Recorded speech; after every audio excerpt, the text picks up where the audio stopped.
Shit. Yo, what's up, everybody? I was muted for a second. Welcome to another episode of the Crossover Podcast with your boy Ham Solo here. The man, the myth, the legend, Mr. K Mega is here with me today as usual on the Crossover Podcast. Brother, how you been doing? It's been a wild few days. I know your old ass is tired. You hanging on for dear life, brother. You hanging on for dear life. I'm on my R. Kelly like a mug. I am fighting for my damn life, bro. I am, man. And then I still got 2 doctor's appointments. I got a doctor's appointment tomorrow, and then I got a doctor's appointment Wednesday. This whole weekend, I apologize to the fighting gods out there. Mortal Kombat 1 is right here, and Street Fighter 6 came out a couple of months ago, and I haven't had no true Fight Night Sunday in the last couple of weeks. I did have Fight Night Sunday like 3 weeks ago, but then before that, vacation, all this stuff I've been just running around with my head cut off. Bro, I had a funeral Saturday, early in the morning. Then I had to move my mom to the like 2 hours away from where she used to live to whole nother city. And you know what I'm saying? Because it's much better. Everything is accessible for her because she's handicapped and everything and all that. And I just had back surgery in December of last year. I ain't supposed to be doing all this. And you know what? My old ass is feeling it. I may be 48. I feel like 88 right now. So we gonna do this. We gonna get through it. We gonna go through on your R. Kelly for real. I'll fight for my damn life today, bro. You just don't understand.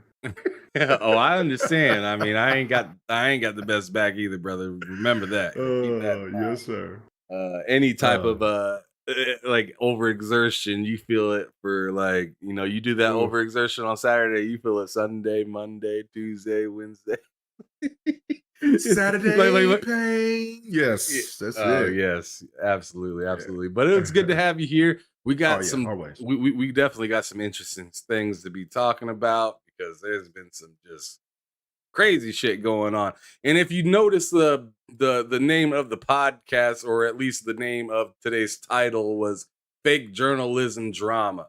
But before we get into that, because I know K Mega got a little got a little flustered yesterday. He went on a tangent last night. I was like, "Yo, bro, what you want to talk about tomorrow?" And he just went all the way in, and he's like, "Man, I gotta go to bed." And then he went off on another 10-minute rant. And I'm like, "Dude, well, I can't help you." But if you're kicking it with us today, this afternoon, please hit that like button, share this sucker out, let everybody know that we're live. Welcome to all of you beautiful people in the chat. I see you up in here, Lady Foxfire Pyro.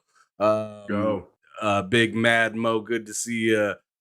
Z Black Rider, good to see you back here. I should block this full name K Mega in the chat. He's a sucker. But Ray G, what's cracking? Good to see you. And to the rest of y'all out here listening, I appreciate you. Sir X Man, I see you, brother. I see you. Real brother right there. Good to see you up in here. But anyways, we got the question of the day already pulled up right here.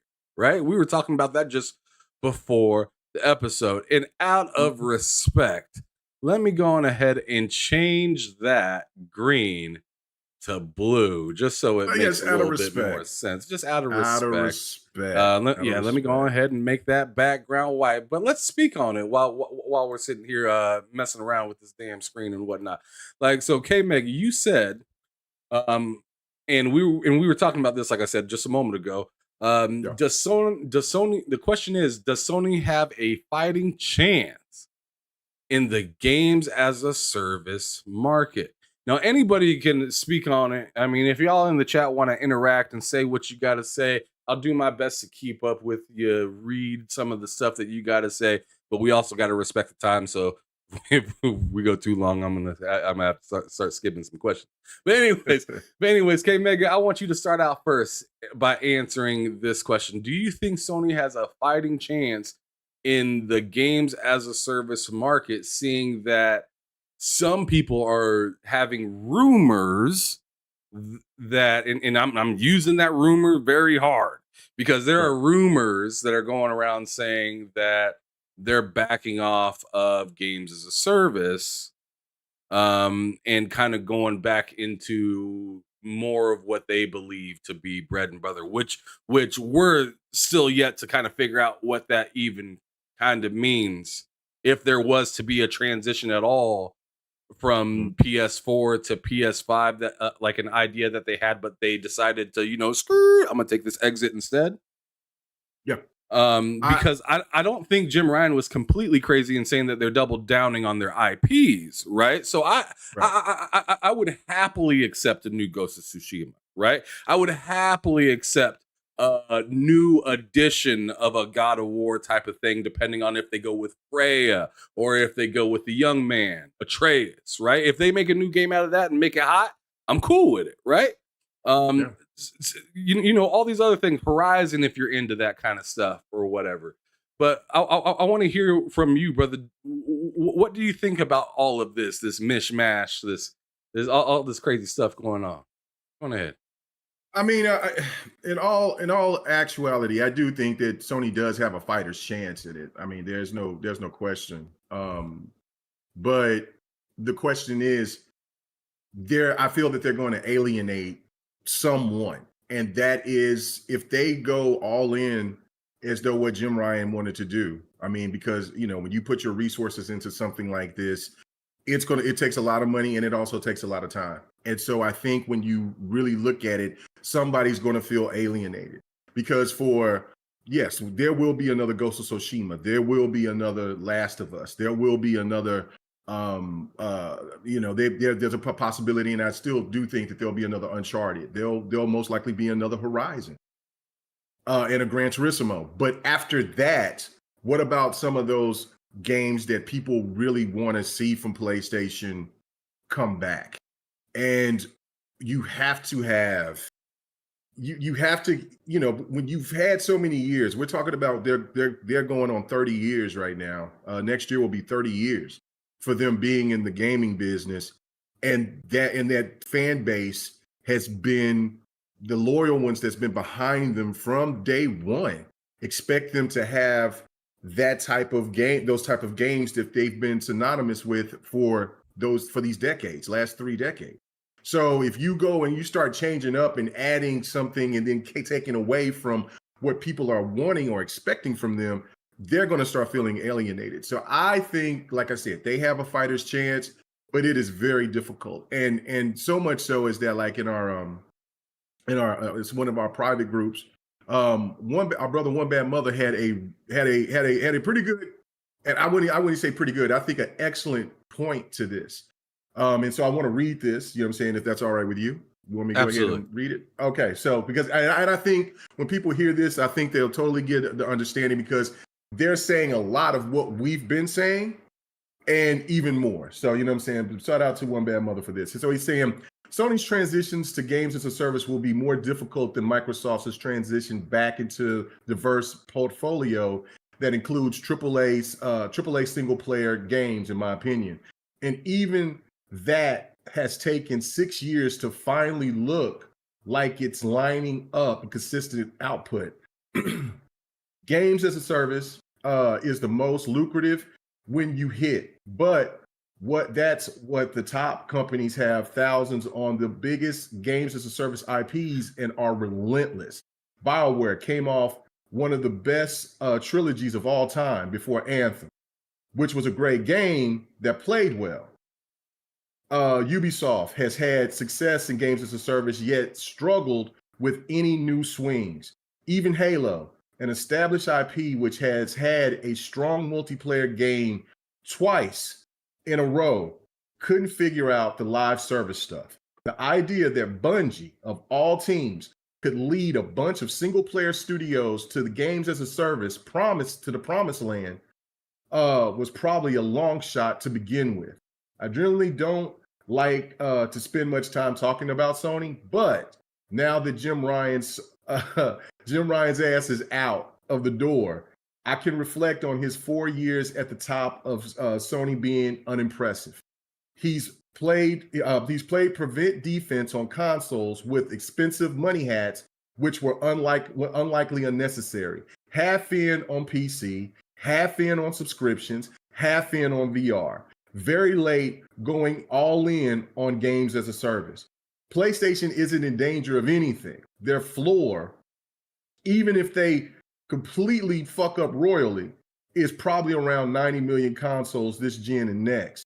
The issue is that the industry is growing and they aren't poised to grow with it unless they are very fortunate with the games as a service hit. I'd say finding that games as a service hit, the one that competes with the big boys, is a long shot, since those aren't the type of games their enthusiasts are inspired by, and they haven't endeared themselves to the PC base due to their second-class citizen treatment over there. I mean, like I said, he has said everything that we have talked about him and more. And Yes. That's the thing to me that makes me suspicious of this whole situation going on with games as a service. You have to be all in. And so that's why I made my point of saying, look, somebody's going to feel alienated on here, because if there are people that's on PlayStation that's excited for them to do games as a service, which they're supposed to be slated to do 10 of them, then one of them's got to hit. They have to. Because and that money that they put into those games as a service is taking away from those single player games that are coveted from PlayStation diehards. So yeah, this is a very risky proposition. But Sony definitely does have to get with the times, or if not, they're going to get left behind. And all this turnover, going through all these CEOs in less than 10 years. That's not a good look, and everything takes time. It's just like what he said about that it took Xbox 6 years since Phil Spencer came in to get to now in 2023 for us to now see the vision from Xbox. We don't know what PlayStation's identity is now. I don't know. What's your thoughts on it? Before I get into my thoughts on it, I'm gonna shout out John TJ with the $5 super chat saying, "What's up, my friends? Why was Forte saying Xbox has no first-party games?" I think Gaz shared the video of the podcast. In fact, we will be getting into that in a little bit. Not quite now. We're going to finish up this conversation first. I see a couple people said some stuff in the chat as well. So before I get into my thoughts, Pyro Mad said, "I can see Bungie doing okay in the live service titles. However, the other first party studios no longer have the right staff for multiplayer, in my opinion."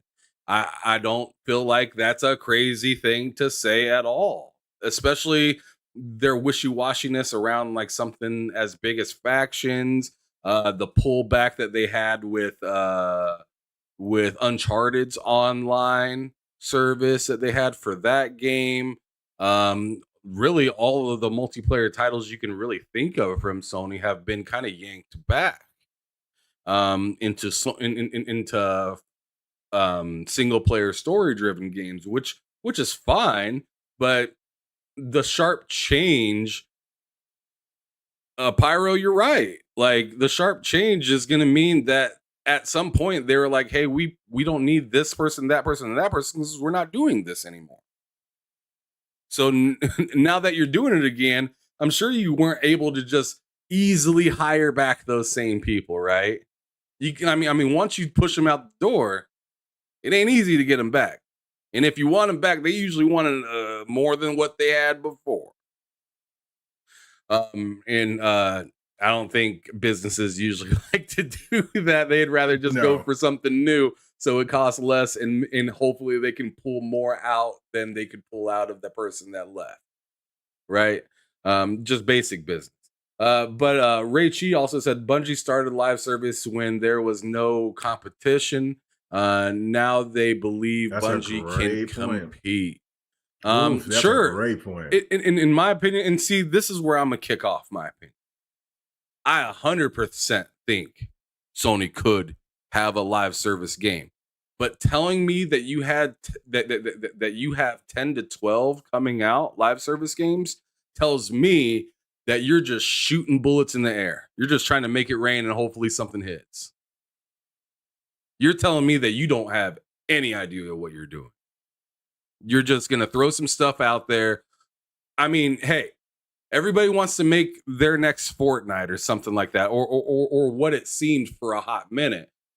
There's a lot of companies that are kind of backing off a little bit from trying so hard to do that. You remember Ubisoft had several games that they pulled off the shelf. The latest one being that, or one of the latest ones being that roller skating game, right? With the volleyball that you throw in circle or something like that. Oh yeah. And was it EA had the Knockout Kings. Knockout Kings that Yeah. fell off not that long ago. Platinum, Yep. Babylon's Fall. You know, I mean, there's a long list of live service games that Rumbleverse. yeah, Rumbleverse. Yeah. Goodness gracious, Rumbleverse was yeah. awful. Yeah. That game was terrible. I tried it for like no, I didn't even try it. I just watched somebody play it for like 10 minutes and I was like, nah, dog. I played it for about Not 2 a hours, and I was like, "This is what y'all gave up playing. Working on Killer Instinct for. This is what Yeah. Adam Boyes had y'all out here doing." Okay. Yeah, not a chance Yeah. when I seen that game at all. But Yeah. yeah, like going back to what I was saying, like my whole thing is like they're just kind of shooting in the dark. They have no idea what they're really shooting at. They're trying to make something hit. Fortnite, really, in my opinion, I don't know how y'all perceive it, but Fortnite was an accident, in my opinion. Oh, absolutely. Yeah. It was an accident. Like a lot of people don't really understand that Fortnite came from a game that you were supposed to be like building forts and you were supposed to be keeping zombies out and stuff like that in the game. But then they had this battle royale mode and it ended up overshadowing the actual game that Fortnite was trying to come out with. And now it's at the point that they don't even mention what it was. Right. They don't right. even talk about what it was because what it is so much bigger, so much grand, and gets so much more money than what they had even planned for. Right? This was just supposed to be a game about, you know, building your forts, playing with friends, stuff like that. But now it's kill everybody, try to win. Yeah. Well, Fortnite bombed. Like, I mean, just like what Big Bad He Big said Man it Mo right in the said. chat. Because I was just about to say that. Like, I remember when I was in the party with All Day and Dealer, and All Day was stressing me because he was like, "Man, why don't you get this Fortnite thing?" And I'm like, "Man, I'm really not into the PUBG type of games like that." He says, "Oh, it's not like PUBG." And I said, "I don't know about the Fort and stuff." Well, I'm sorry, it wasn't even the PUBG stuff yet. Like before they implemented that. They And had I a was like, trial that you could get and just play for a little while for Fortnite. Right. And I said, "I don't know if I'm going to be." He said, "No, man, you're a fraud. You need to go ahead and get it, man. We're gonna play it." I said, "All right, man, cool." So I went ahead and I bought it because if people remember, you had to buy Fortnite. You didn't. It wasn't free to play. And so then when I got it, at this point, everybody shitted on it. Everybody thought that the game was trash. And then at that point, I'm like, "Hey, where y'all at? I thought, you know what I'm saying? Y'all told me to buy it." And he was like, "No, ain't nobody playing that game no more." What?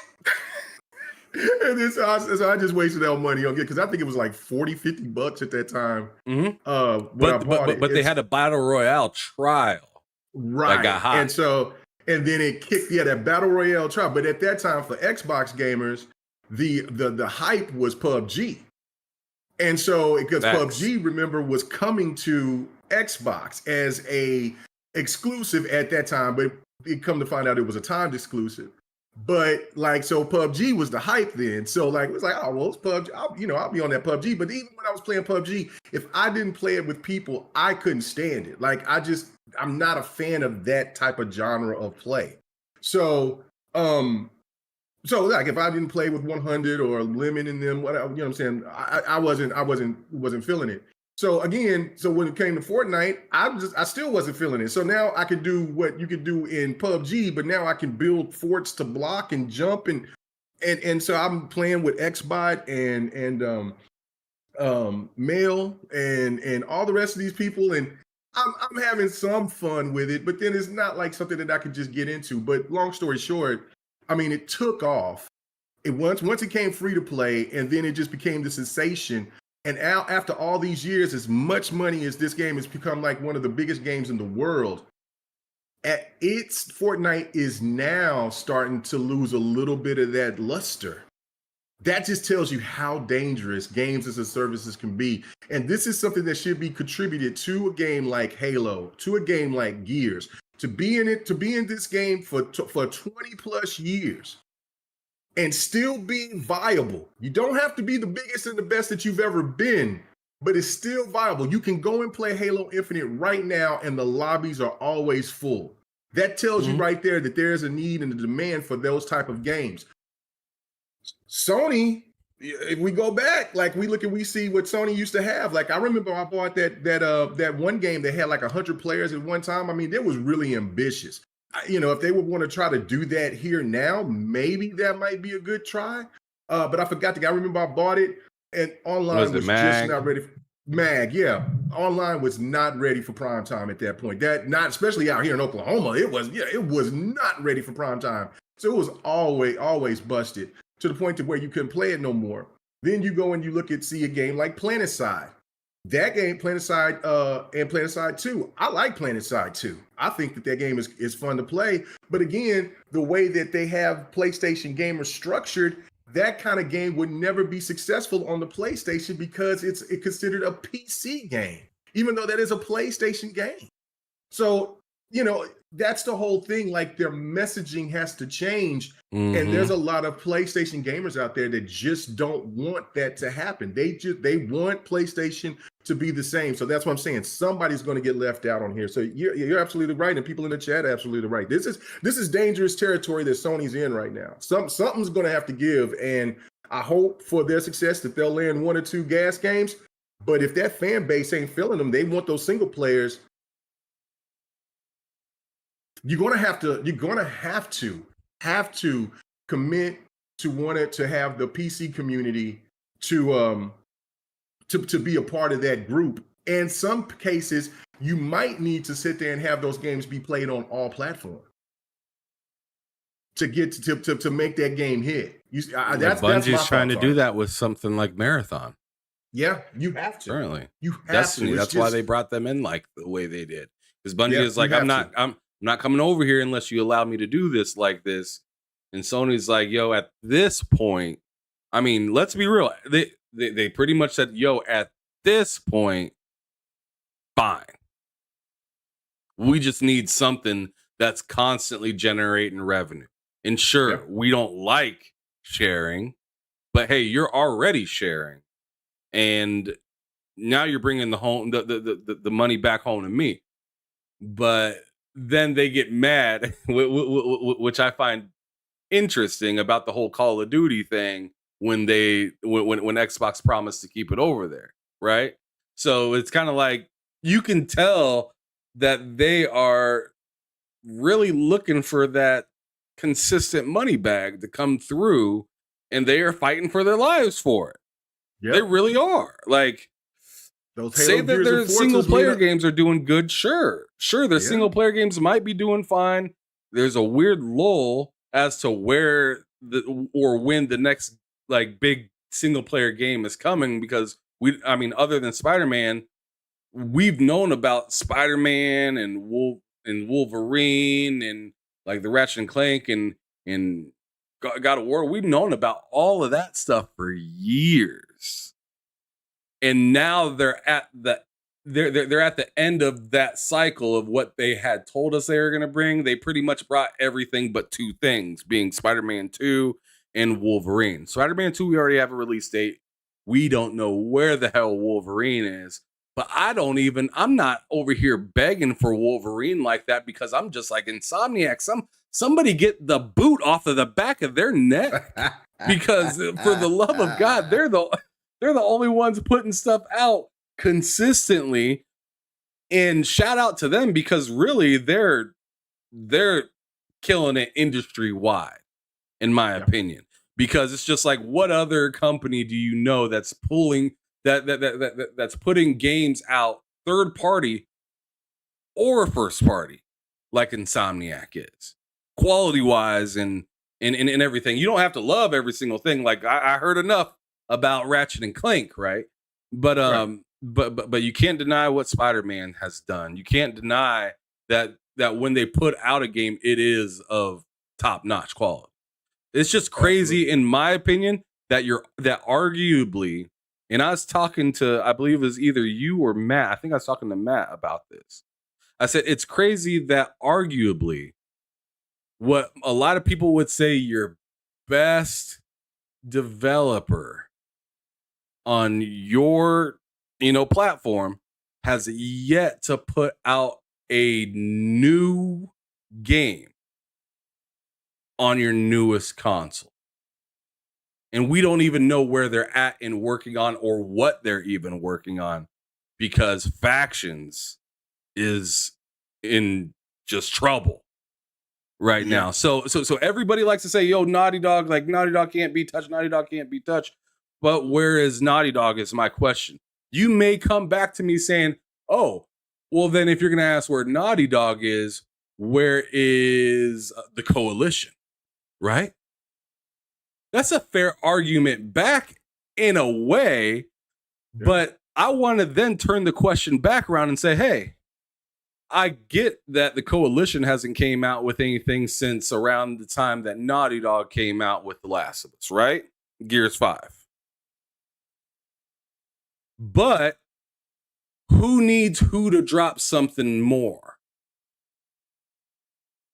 I think Microsoft is in a better spot because they have so many studios right now to where they can be like Coalition Cook.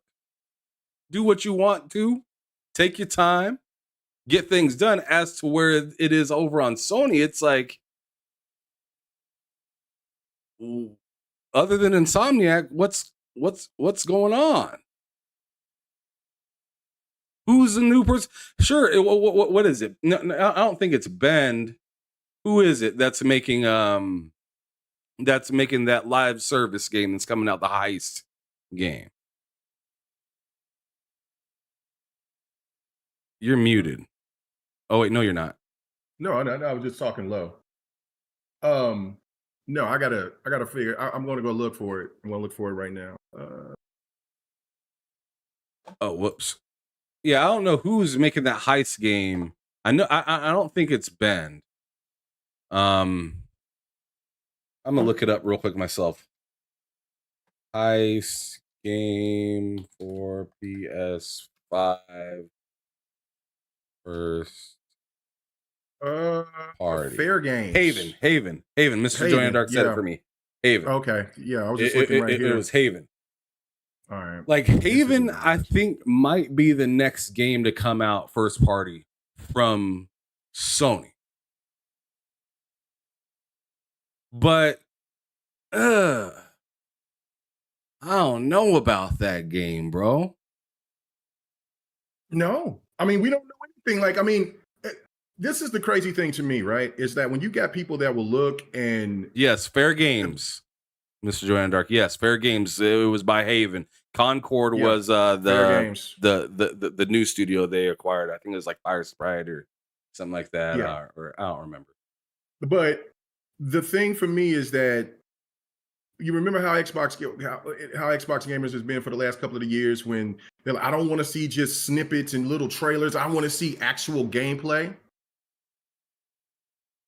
You're going to start having PlayStation gamers start doing the same thing. You know, they kind of take a little while to get out of that hive mind mentality and really start demanding some things. It takes them a little longer, but you can't just show a snippet of a burger and everybody knows that that's not how that game is going to look, and then just announce it and then just go from there, and then we don't hear anything else about that game.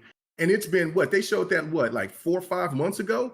The way the game media flows or just game news flows, it's almost kind of like politic news. It's like the news. It flows. It's 24 hours, 24/7, 7 days a week. You got to drop something just to get people out there to just let us know about something. And even these sites, even if you go to the sites and check them out on Twitter or go to Instagram or Threads or whatever, they'll post something that's saying, hey, look, can't wait to do this, but hey, show us something. Give us some kind of diagram on something, not showing us that gameplay or anything like that, but give people a roadmap so the PlayStation fan base their content creators can give them the fan base some excitement.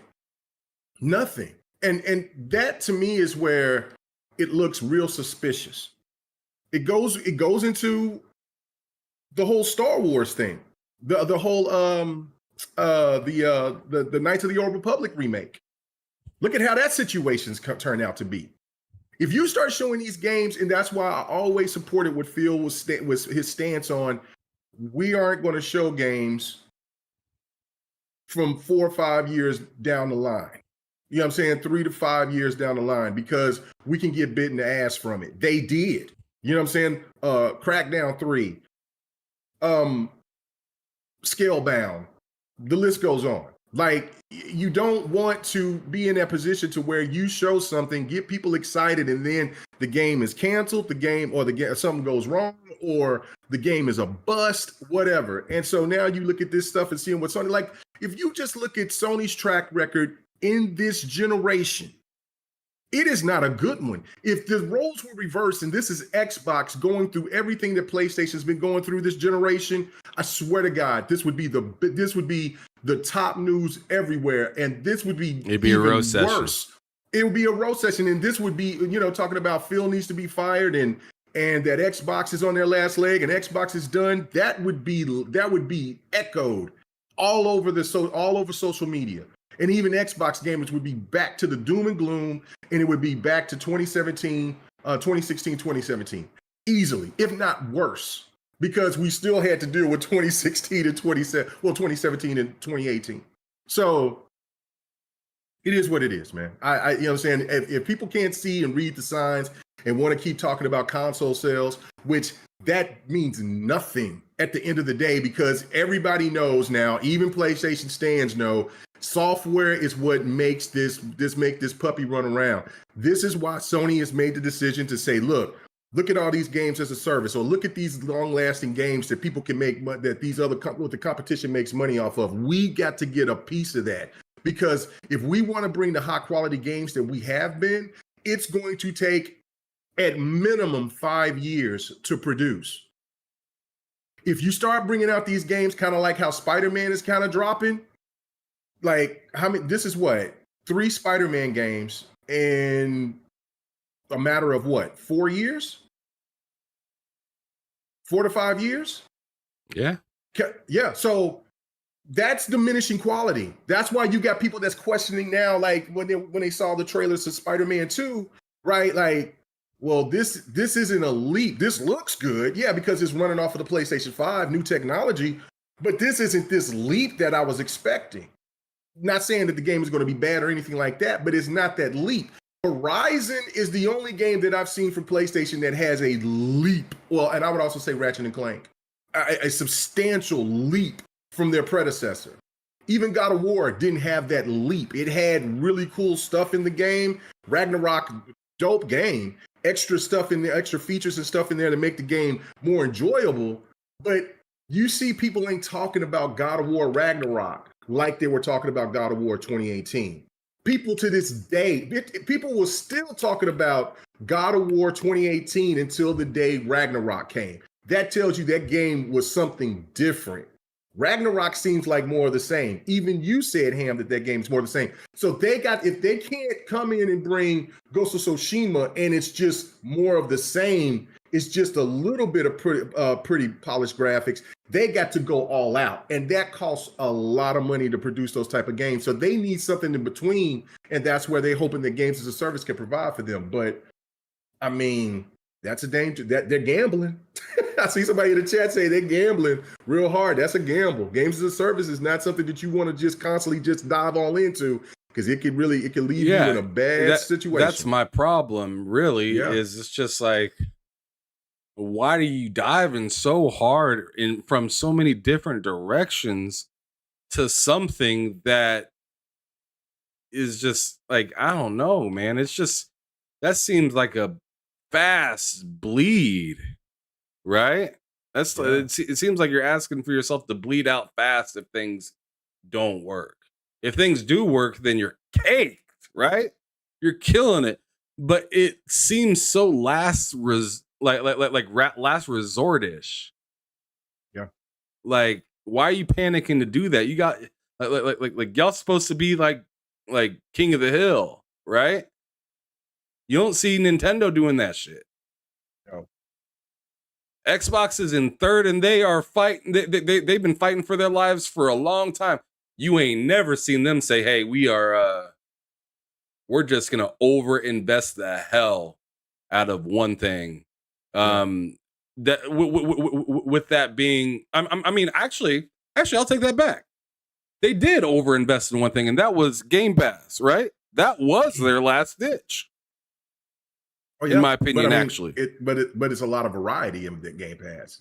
It is a lot of variety, animal, which it's exactly. It's their own spin, right? Sure, they may have studied from other companies, but hey, we've always said Sony's had their own thing, which is a first party, which is a first party single player games. Nintendo's already always had their kind of party fun games and nostalgia, and they really make you bend the knee to nostalgia, right? They're really good at that. But then and Xbox has Game Pass now, right? Yep. Well, I feel like it's easier for Xbox to make a single player first party game than it is the other way around to try to get into a live service game. And a lot of people don't want to see that, but that's just a fact of the matter. It's a lot easier to create a story. It's a lot easier to find somebody to create a really good story and put animation and, good looks behind it. And, in my opinion, it's a lot easier to do that than to ask one person to spend money over and over and over and over and over and over into a live service game. Sure. And on top of that, you got to think about making it free to get in the gate. Right. That's something that you have to think about for real. So, oh man, it's just insane. It's just insane. But I got to get back to that $5 super chat from John TJ saying, "Where is an update on State of Decay 3 we saw in 2021?" And it was already 3 years in development. It's not projected to come out until 2027. So that's already been that was posted last Thursday or Friday of last week. So that just came out. I think that was in the leaks because they got clowned because they were because a Game Pass site was showing games, was showing Xbox games and Game Pass and things like that. And so the developer, somebody, well, I don't know if it was a developer or whatever, but it was somebody from the studio from what is it, Undead Labs, that was saying, "Hey, well, what about us?" And they're having a little fun banner with it. And then it came out like, "Whoa!" In the leaks, it's not slated for your game to not come out until 2027 because they just hired somebody from another studio to come and help work on State of Decay. So again, State of Decay 3 is look like it said slated for 2027. It could come earlier. We'll see, but that's the information that I've seen, but that came out last week. Okay. Yeah. So. All right. Well, speaking of the leaks, somebody in the chat, Devil Shooter 126M said to us, which I'm 100% free talking about whatever. He says, "I mean, we have emails of a cloud console and a 2027 Game Pass deadline from Microsoft. So ... I don't know why they keep saying it because this is stuff from 2018, 2019. This wasn't something from this recent. And Game Pass, and see, this is the thing too that also, I mean, remember when Sean Layden came out there and was saying that, well, in order for Game Pass to sustain itself, it needed to have 100 million subscribers. That's already been debunked. I mean, financial experts, also people that's been crunching those numbers from just from certain content creators to business people. They say the number is 50 million. They're already over 30 million. I say they're over 35 million right now. And this is before they were over 30 million. So let's just say that hypothetically, like I said, from my people that I talk to, it's over 35. So, but and think of this from a logical perspective, right? Instead of the fanboy perspective. If you're going to say, well, I have 30 million subscribers or 30 million this or 30 whatever, right? You're not going to do it right when you hit right at 30 and say, look, yay, I'm as up for people, because you know that they're like, because just like when you do that, like for your sub count, or for like you got, for your people that follow you on Twitter X or whatever, you're right there. And I see people that will say that they're at a certain number when they get to that number, and then there's always a troll that'll take that number away from them just because to make them look like they're stupid. Microsoft is not going to sit here, or any company is not going to say, well, we're here right at 30 million just for them to sit there and to lose, saying a couple of like 500,000 to go back down to 29 million. You see what I'm saying? So they are well ahead of the 30 million. Even if you want to say they're at 32 million, 33 million, like I said, from my sources, they told me 35, over 35. But that right there tells you if they're going to, and this is before Starfield came. Starfield is success. Regardless of how anybody wants to slice it, the game is still doing well. When I go in, I have close to 1,000 followers on Xbox alone. Hundreds of people are still playing Starfield. I go to, on Steam, you look at those numbers. It's crazy. Hundreds of thousands of people are still playing that game. The game has over 10 million players. You know what I'm saying? Within a month. Well, hell, within 14 days of the game being out, less than a month. And then that's not having those Game Pass numbers even released. And then after this ABK deal happens, what do you think is going to happen then? They're going to lose subscribers? They're going to get to their 50 million threshold. There's no question about that. It's according when. I think it's definitely going to be before 2027. But they're going to be they're already projected to have a new console out and all that. So if you're in this still coming up with this stupid, and this is, to be honest with you, a stupid narrative to say that Xbox is done in 2027, they're folding tent, they're out of here, when they're making record profit. Listen, they showed numbers, actual numbers, where they're making off a Game Pass right now $250 million I'm sorry, I'm wrong. Close to $1 billion in 90 days. Close to $1 billion in 90 days. You mean to tell me they're going to fold shop before the ABK deal, or around the ABK deal, and then also the mobile market that they're going to be making money off of? Let's not forget, it's not just COD. They're going to have Candy Crush. They're going to have Hearthstone. They're going to have what's the other? Diablo Immortals. They're going to have also the games that's out there. They're going to have even bring PC games on there. They're going to start bringing other titles like Halo and Gears and Forza to mobile. You mean to tell me that they're not going to generate enough money to be sustainable by 2027? Are you going to really put that ... there to think that that's just one of those cute, stupid lines to make people seem like they're upset? We're going to sit there and we're going to use that and we're going to roast your ass when we see that, because I'm going to save it. I'm going to save that tweet. I'm going to take a picture of it right now. Here, you see my phone right here? I'm going to get that shit. Here you go. Voila. And I'm going to hit your ass up in 2027. I'm going to directly find you and hit your ass up and see what you have to say. And all I'm going to put down there is ... God damn, man. He came out with the theory. He came out with the theory. Stop doing that. You know what I'm saying? Stop it. Well, later he did say PC is future, go PC. Can you argue PC with is that? fine.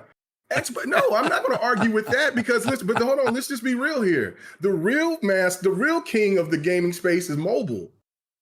That's a fact. Mobile is dominating everything, even PC. It's a problem. Listen, all you got to do is go and check out all you got to do is check out like PC, because I listen to these PC guys as well now, since I've got this I got a high-end rig, and they're making the complaints about how PC is dying because people aren't buying the 40 series. They're already talk about the 50 series that's coming. The inflation on top of these cards, and on top of it, how the gaming market is kind of forcing people to get these cards or feel left out. You know what I'm saying? It used to be where you used to have the 20 for real. Go ahead. Yeah. And so therefore, these PC gamers aren't trying to spend thousands of dollars on one piece of hardware when they used to pay anywhere from 150 to at the max 500. We're talking about a substantial extra $1,000 to $1,500 for one piece of hardware. That shit ain't flying with PC gamers. So then what you need to be putting the dot on is where PC is going to be in the future if they keep on raising these prices on these devices. Because as for me, this 4080 is going to ride until this damn thing is going to be smoking.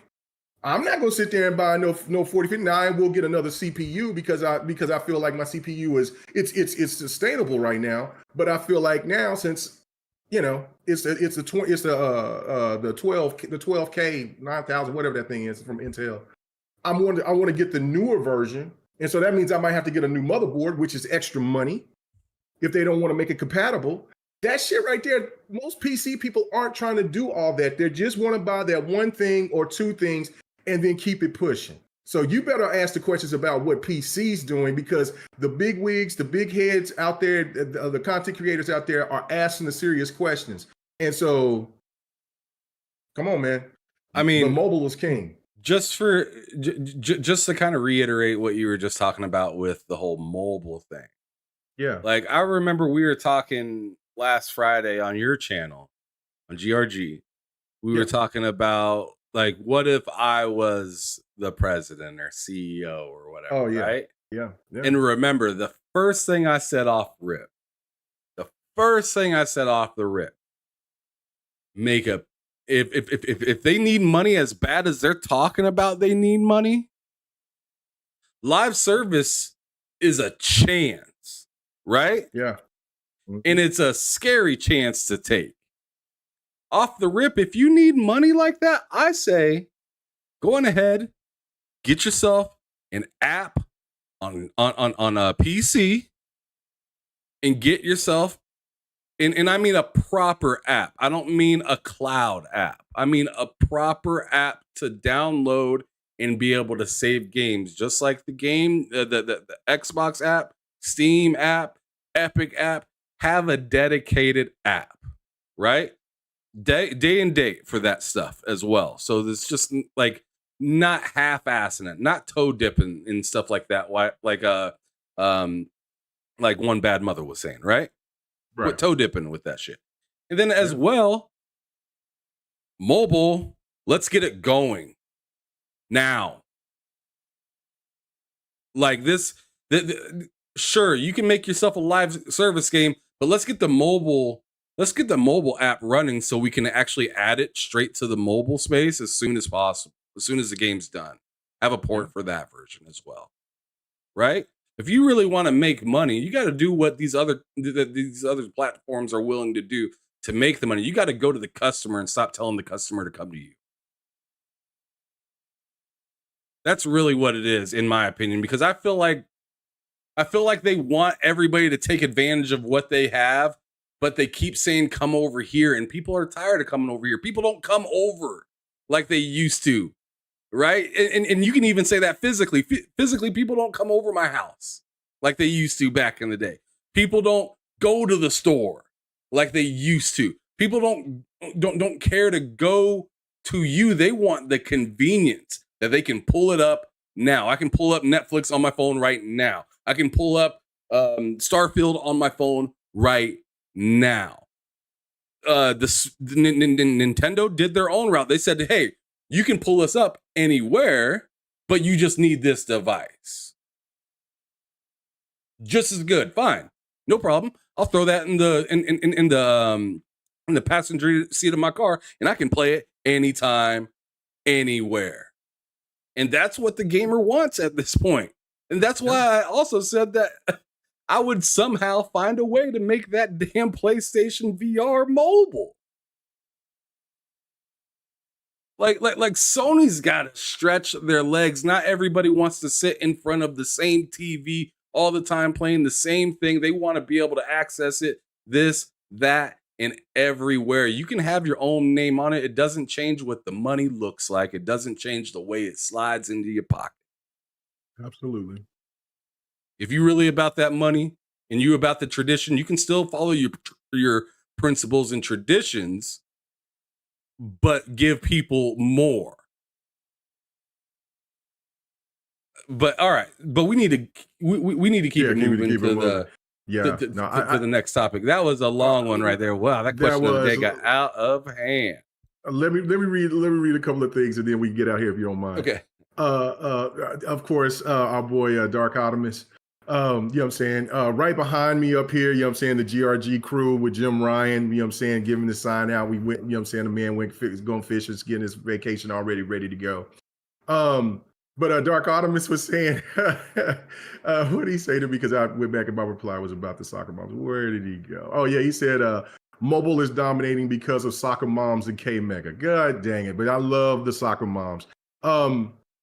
Mr. Joanna Dark, he said the PC gaming is versatile and you can play better than consoles with the right configurations and waste minimum of $1,200, which is true.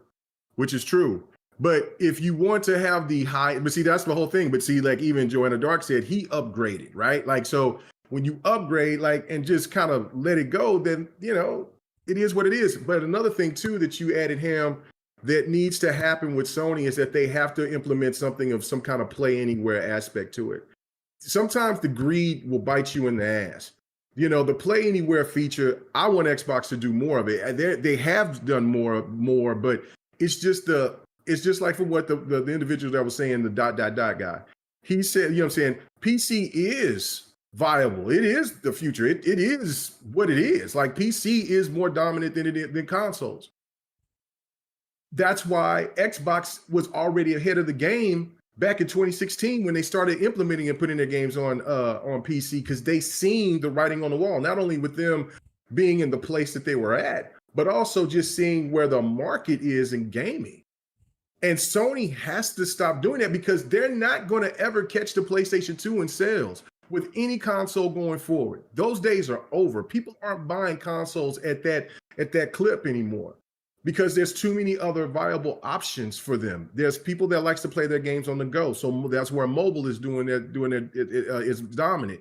But then you also have the flexibility of PC. You know what I'm saying? Said, so not that's guy, devil shooter.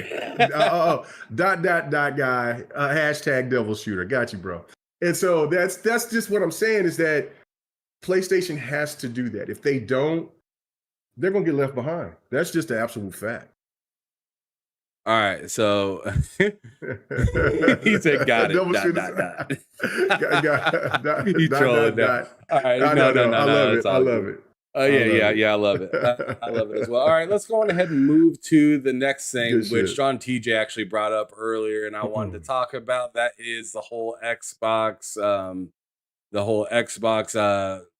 first party doesn't release games topic. So you had something in particular that you wanted to talk about with that. So I'm gonna go ahead and let you drive this one. Yeah, because I can't wait to hear your thoughts about this because not going into it in full detail like I did with this last topic, because I know, you know, we both pressed for time on stuff, but there was a Gas dropped a clip of Forte. He was on Crossfire and he was making this point about Xbox didn't have hasn't dropped any first party titles or bangers other than Halo, Gears, and Forza.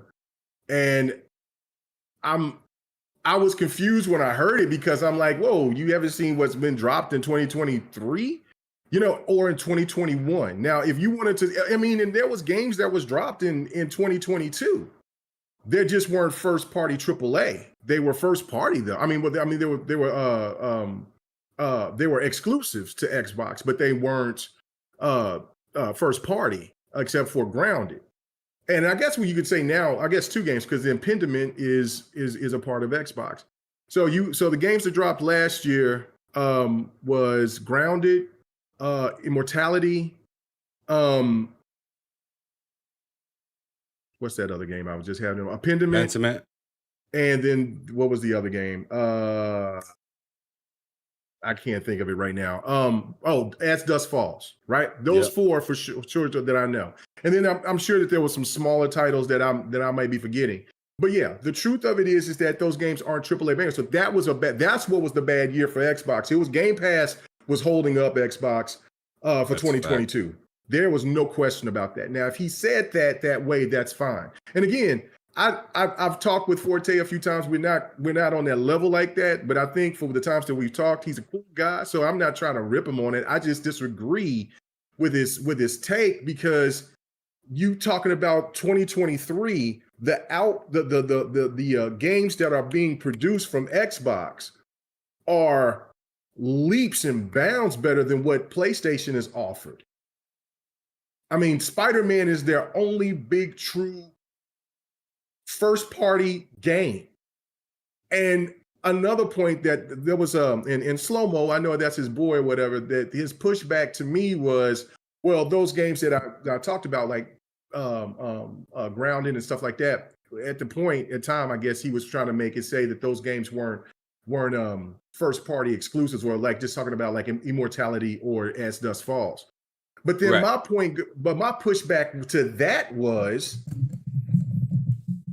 so how is it Sony can get away with their second party deals being labeled as exclusive, like with Persona and Yakuza and all those games that were exclusive on PlayStation, countless fighters and countless other games. Everybody was like, "Oh, look at that! That's just what it is." Like Street Fighter V, like Street Fighter. I mean, Sony doesn't own Capcom. They don't own Street Fighter, the Street Fighter IP. They just locked down Street Fighter V.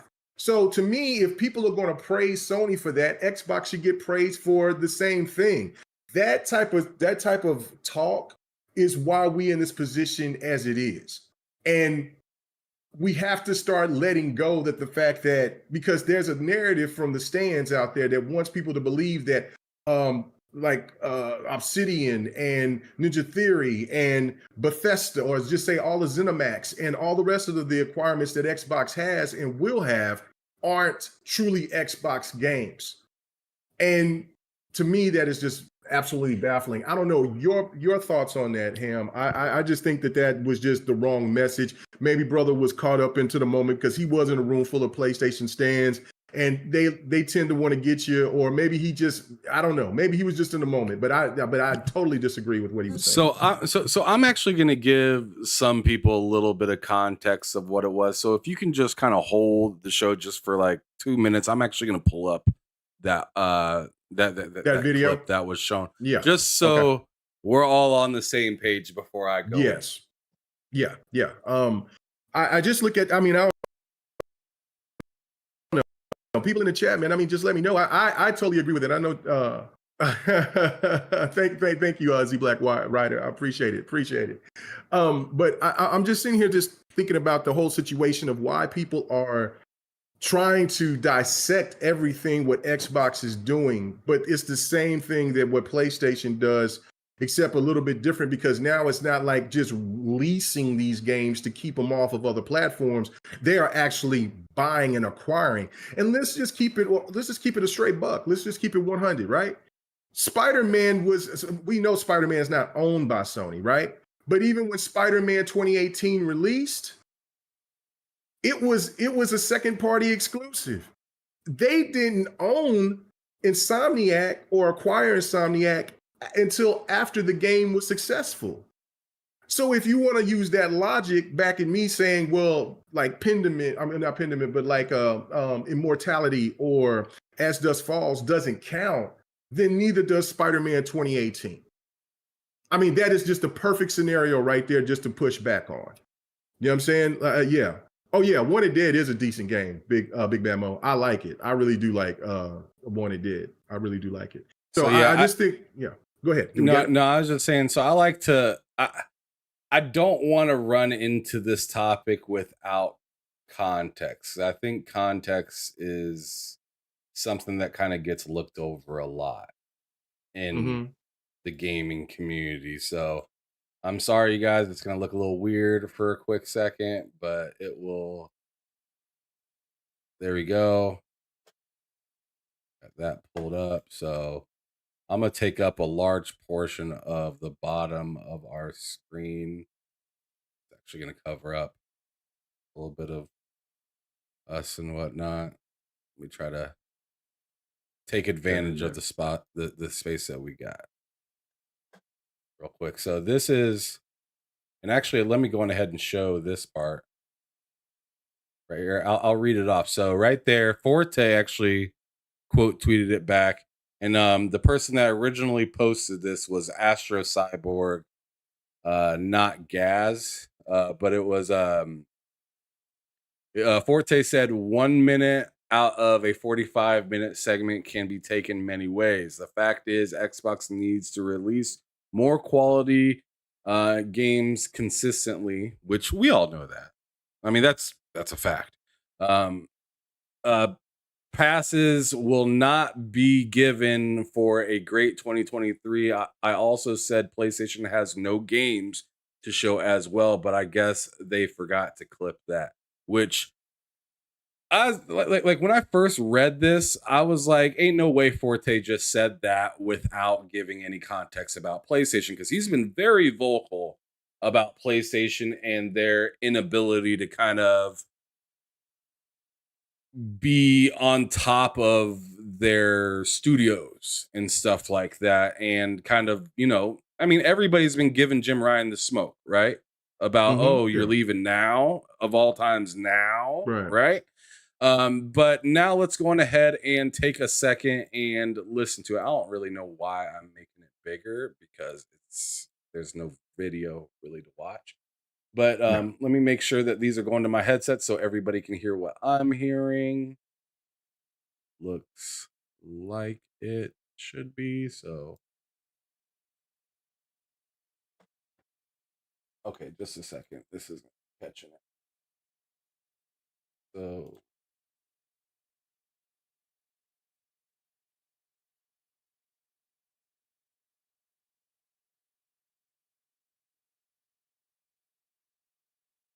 do. But the thing about Xbox is the thing about there we go. Xbox is, yes, we get on Xbox about their first party. We absolutely do. But the thing about Xbox is it's never really been about their first party, because guess what? They don't release games. So it's kind of like, oh, like if you think about it, they haven't, like, think about it. Like if Hey, you think chat, about it, I did not say that. All right, that's no. hey, Listen. don't Let's be put for that real. shit on me. Listen. Let's be for real. I love my Xbox. I play on my Xbox time. I am quote unquote one of the people on the Xbox side of it. But I will always tell people, if you're talking about apples, like, one versus the other, Xbox doesn't release first party games nowhere near as first party games as Nintendo does, and definitely nowhere near as PlayStation does. So so it's kind of, you got to look at the narrative. You're like, okay, so Xbox is kind of the everyone system. Like, you could play pretty much anything third party on it, and you can play first party when they do release it. Where the narrative on PlayStation is, yeah, you can play third party games on your PlayStation, but you really buy it for the first party. 40. That's a big distinction. Like, you're literally telling people, like, yeah, you can play third party, but you really play it for first party. Compared to Xbox, it's like you just play whatever is on Xbox. And that's kind of where that narrative came from. The thing about All right, so there it is. In K Mega, you already listened to it before, right? Or do you need a second?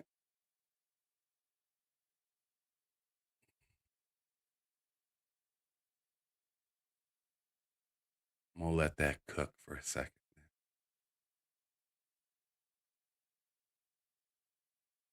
All right.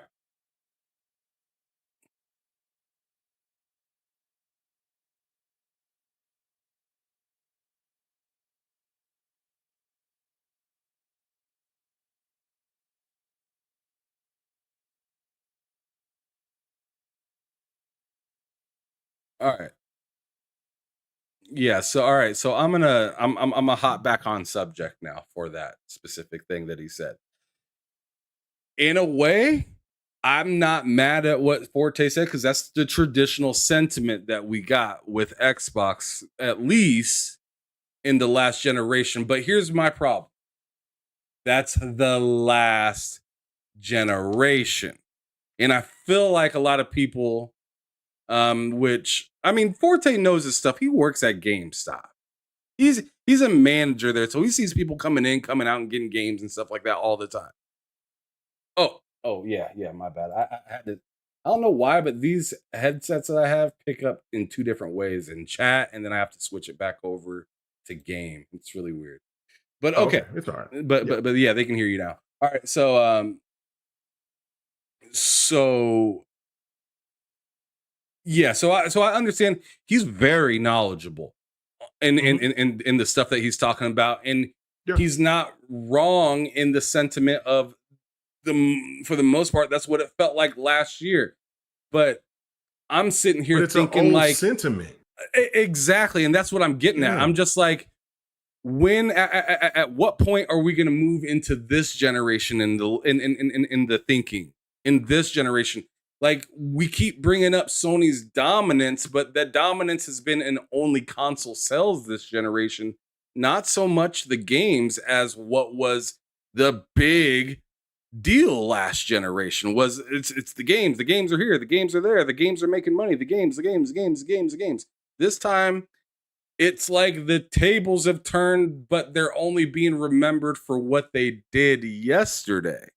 And it's kind of weird because if you look at Sony in the past like year and a half or whatever, in-zone headsets that I'm wearing currently right now, you got monitors, you got a PlayStation Portal that you can only connect to your PlayStation to be able to play the games. You got you got other headsets. You got the VR. You got the new controller. Like the same thing people used to make fun of Xbox about. Oh man, y'all got all these accessories but no games. Well, look what just PlayStation just got done doing. They gave you a whole bunch of accessories, but what's to play? I mean, you can say, oh well, we got Final Fantasy 16. Well, I thought we're keeping it first party. If we're keeping it first party, I got to give you the same energy. Like, where is it at? I mean, you know, open the bag. Where the cash at? Right? What's going on here?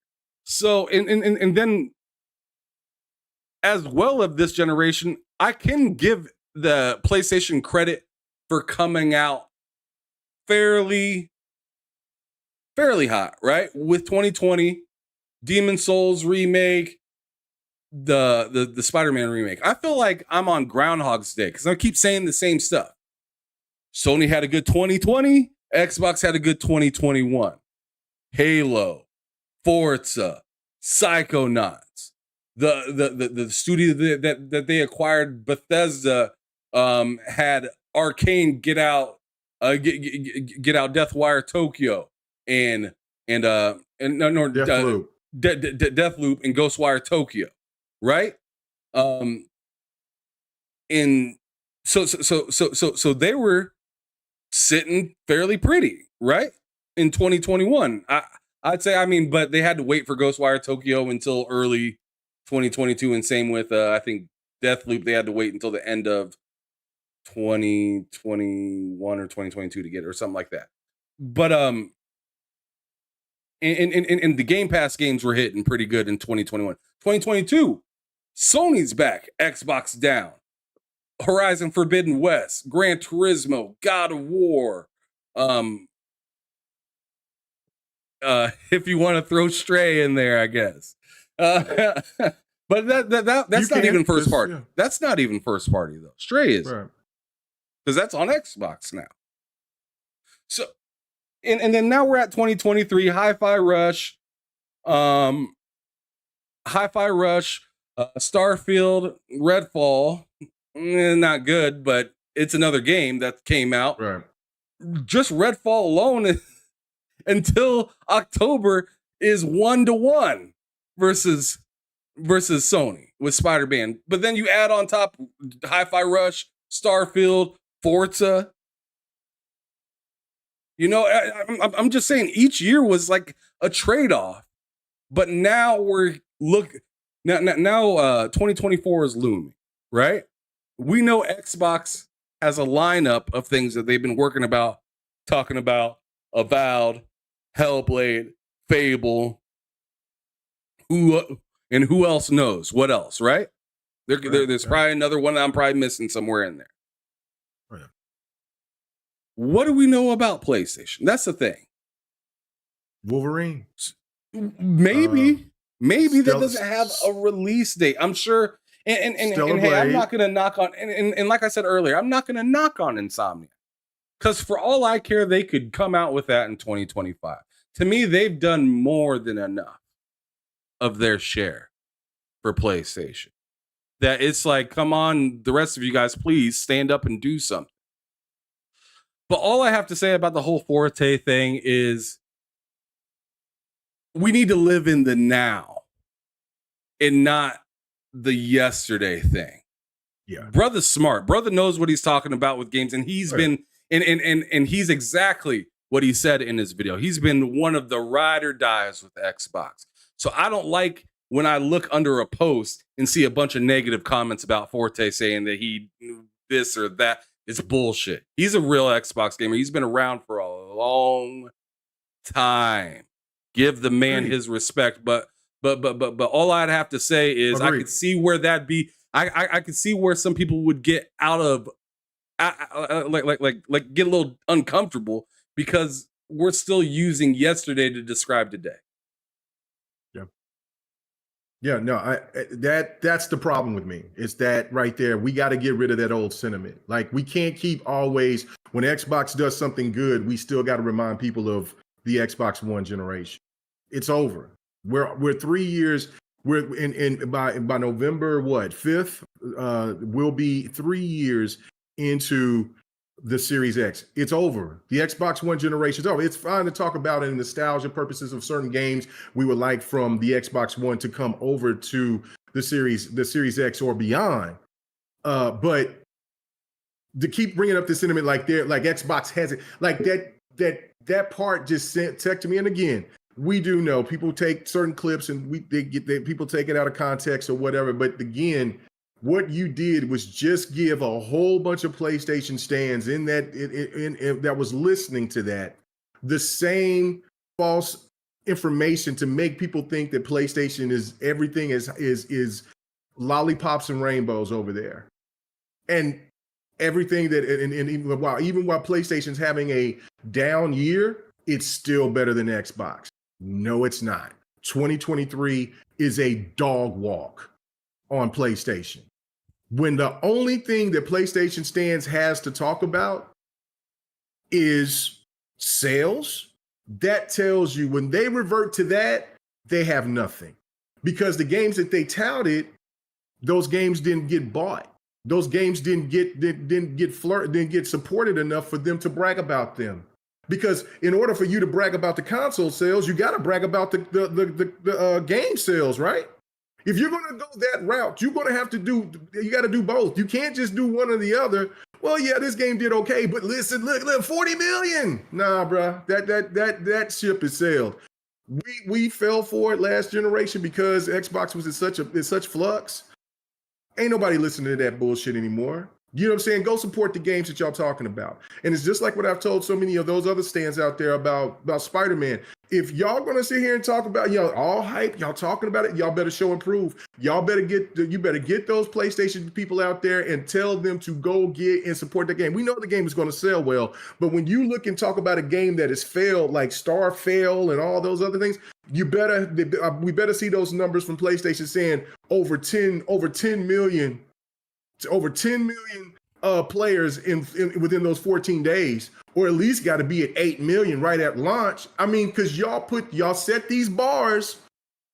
Okay, let it be. I don't like talking about the sales shit, no different than anybody else, but you do this.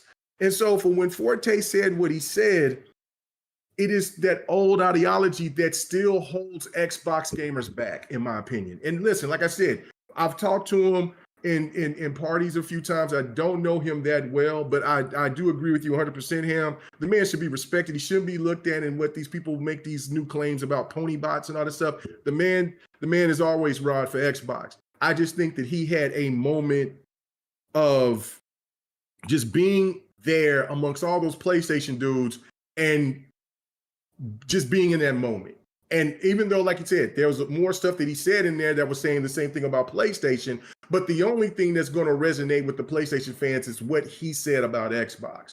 That's and true. If this was 2022, he had every right to say that. That's why I didn't argue with anybody about the AAA games. Now, if you was trying to say that Xbox is doomed with the whole doom and gloom and this and that, like with the delays between Redfall and Starfield, listen, Redfall needed to be delayed again. Starfield is a playable game. That's something that nobody is not giving Starfield the credit that is due. You got people that still talk about this shit, this doom and gloom shit about, well, it's an old engine, it's this and that, and it's blah, blah, blah, blah, blah. This is the best working looking Bethesda game that's been out from people who play Bethesda games.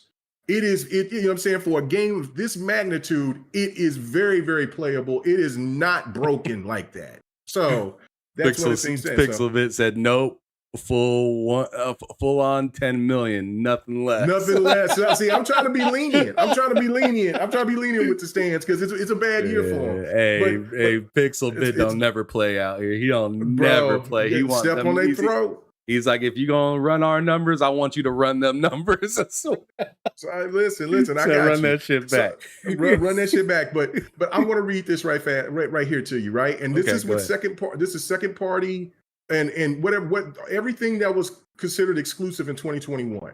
Okay, Adios, The Artful Escape, The Ascent, The Big Con, Crossfire X, Dead Static Drive, Echo Generation, Exomachia did not come out. It still ain't out. We don't know what the hell's going on with that. Yeah, that's just tragic. Yeah, that's tragic. XO1, The Gunk, Halo Infinite. Halo Infinite got delayed, so scratch out Halo Infinite. No, it's 2021. Was it 2021? Oh yeah, yeah. Yeah, 20 years of Xbox. Yeah, 2021. Okay. So Halo came Infinite, out December 8th, I believe. It was either December 8th or December 16th or something like that. But the multiplayer dropped November on the 15th, on November 15th or something like that. Yeah. Okay. All right. Okay. So damn. I'm losing track of time. My damn self. The Last Stop, Lake, Little Witch in the Woods, the Medium. I forgot about the Medium. Damn. Microsoft Flight Simulator, Psychonauts 2, RPG Time. Sable, Scorn, which Scorn got delayed until last year. 2022. Scorn got delayed. Yeah, 2022. That's why I'm getting confused with Halo. She Dreams Elsewhere, Shredders, Song of Iron, Tunic, 12 Minutes, Unexplored 2, the Ware's Legacy, Warhammer 4K Darkside, which did come on Xbox PC, but now it's coming to consoles here this year. Way of the Woods, The Wild at Heart, and Yakuza Remastered Collection. All that came out in 2021, and that's why it was Publisher of the Year. So if you can't sit there and look and see for all those games that was dropped, Publisher of the You can't get a Publisher of the Year award and be told that, hey, you ain't got no games. Right. Like, you can't do that. You can't do that. And then in 2022, they still had acclaimed games because Pentiment was what, a 90 or something like that? Like Pentiment had a high rating. And then Immortality had a high rating. Then you had Grounded that had a high rating. And then you also had As Dusk Falls, that had a high rating, won an award. Pendament, I believe, won multiple awards. It didn't live up to what people were expecting in 2021. But if you did have Starfield and Redfall that dropped, Redfall would have still been what it was, an awful game in that sense of, yeah, it would have been worse. And Starfield would have been that buggy mess, and it wouldn't have lived up to the expectation. But you still would have had those AAA games. But then what would be the label of 2022? Starfield and Redfall. So therefore, Xbox did exactly what they needed to do to push those games forward, because even though Redfall is looking like to be dead on arrival, which I hope that they still continue to work on the game has a lot of potential. Starfield is that game. Starfield is going to be a major game for millions of players for years to come. So to me, when you say that old ideology is just hurting, is just setting back Xbox gamers to be enthused. And that's the thing about it that I don't like. It's like, damn, can we have a moment of clarity for a minute to look back and say, damn, Xbox has really turned the corner. But no, now you're talking about, well, what are we going to see in 2024? We got a better roadmap. We just talked about it, Ham, than what PlayStation does in 2024. Only thing we know from PlayStation is coming from is Stellar Yams, her yams of thickness. Stellar well, Blade. that's not even first party, like so. But that's what I'm saying. That's what I'm saying, though. But if you want to count, PlayStation's that game's going to get counted as first party, even if we like it or not, because it's like Forspoken. Yeah, like Forspoken, and like Final Fantasy 15. That's they don't own Square Enix, so that's what I'm trying to say. Bridge of Spirits, yeah, they don't like that. Yeah, so let's just let it. You know what I'm saying? So I don't know. That was just the wrong context in my opinion. But you know what I'm saying. But I do have a lot of respect for the brother. You know what I'm saying? You know what I'm saying. So don't beat his legs. You know what I'm saying? Just you know what I'm saying, just push him a little bit, push him around, give him a little bit of harassment. No, I do not advocate no harassment. Go ahead and hit that like button. Go ahead and hit that like button. And if you're new here, hit that subscribe button. I'd love to have you guys come back through. I do have Kareem Jovian coming through this weekend, which is no, I don't think he's in here right now, but But I'll be having him on Thursday for another episode of Behind Them Sticks. So make sure you guys tune into that. But let's keep it moving, because we also do have to.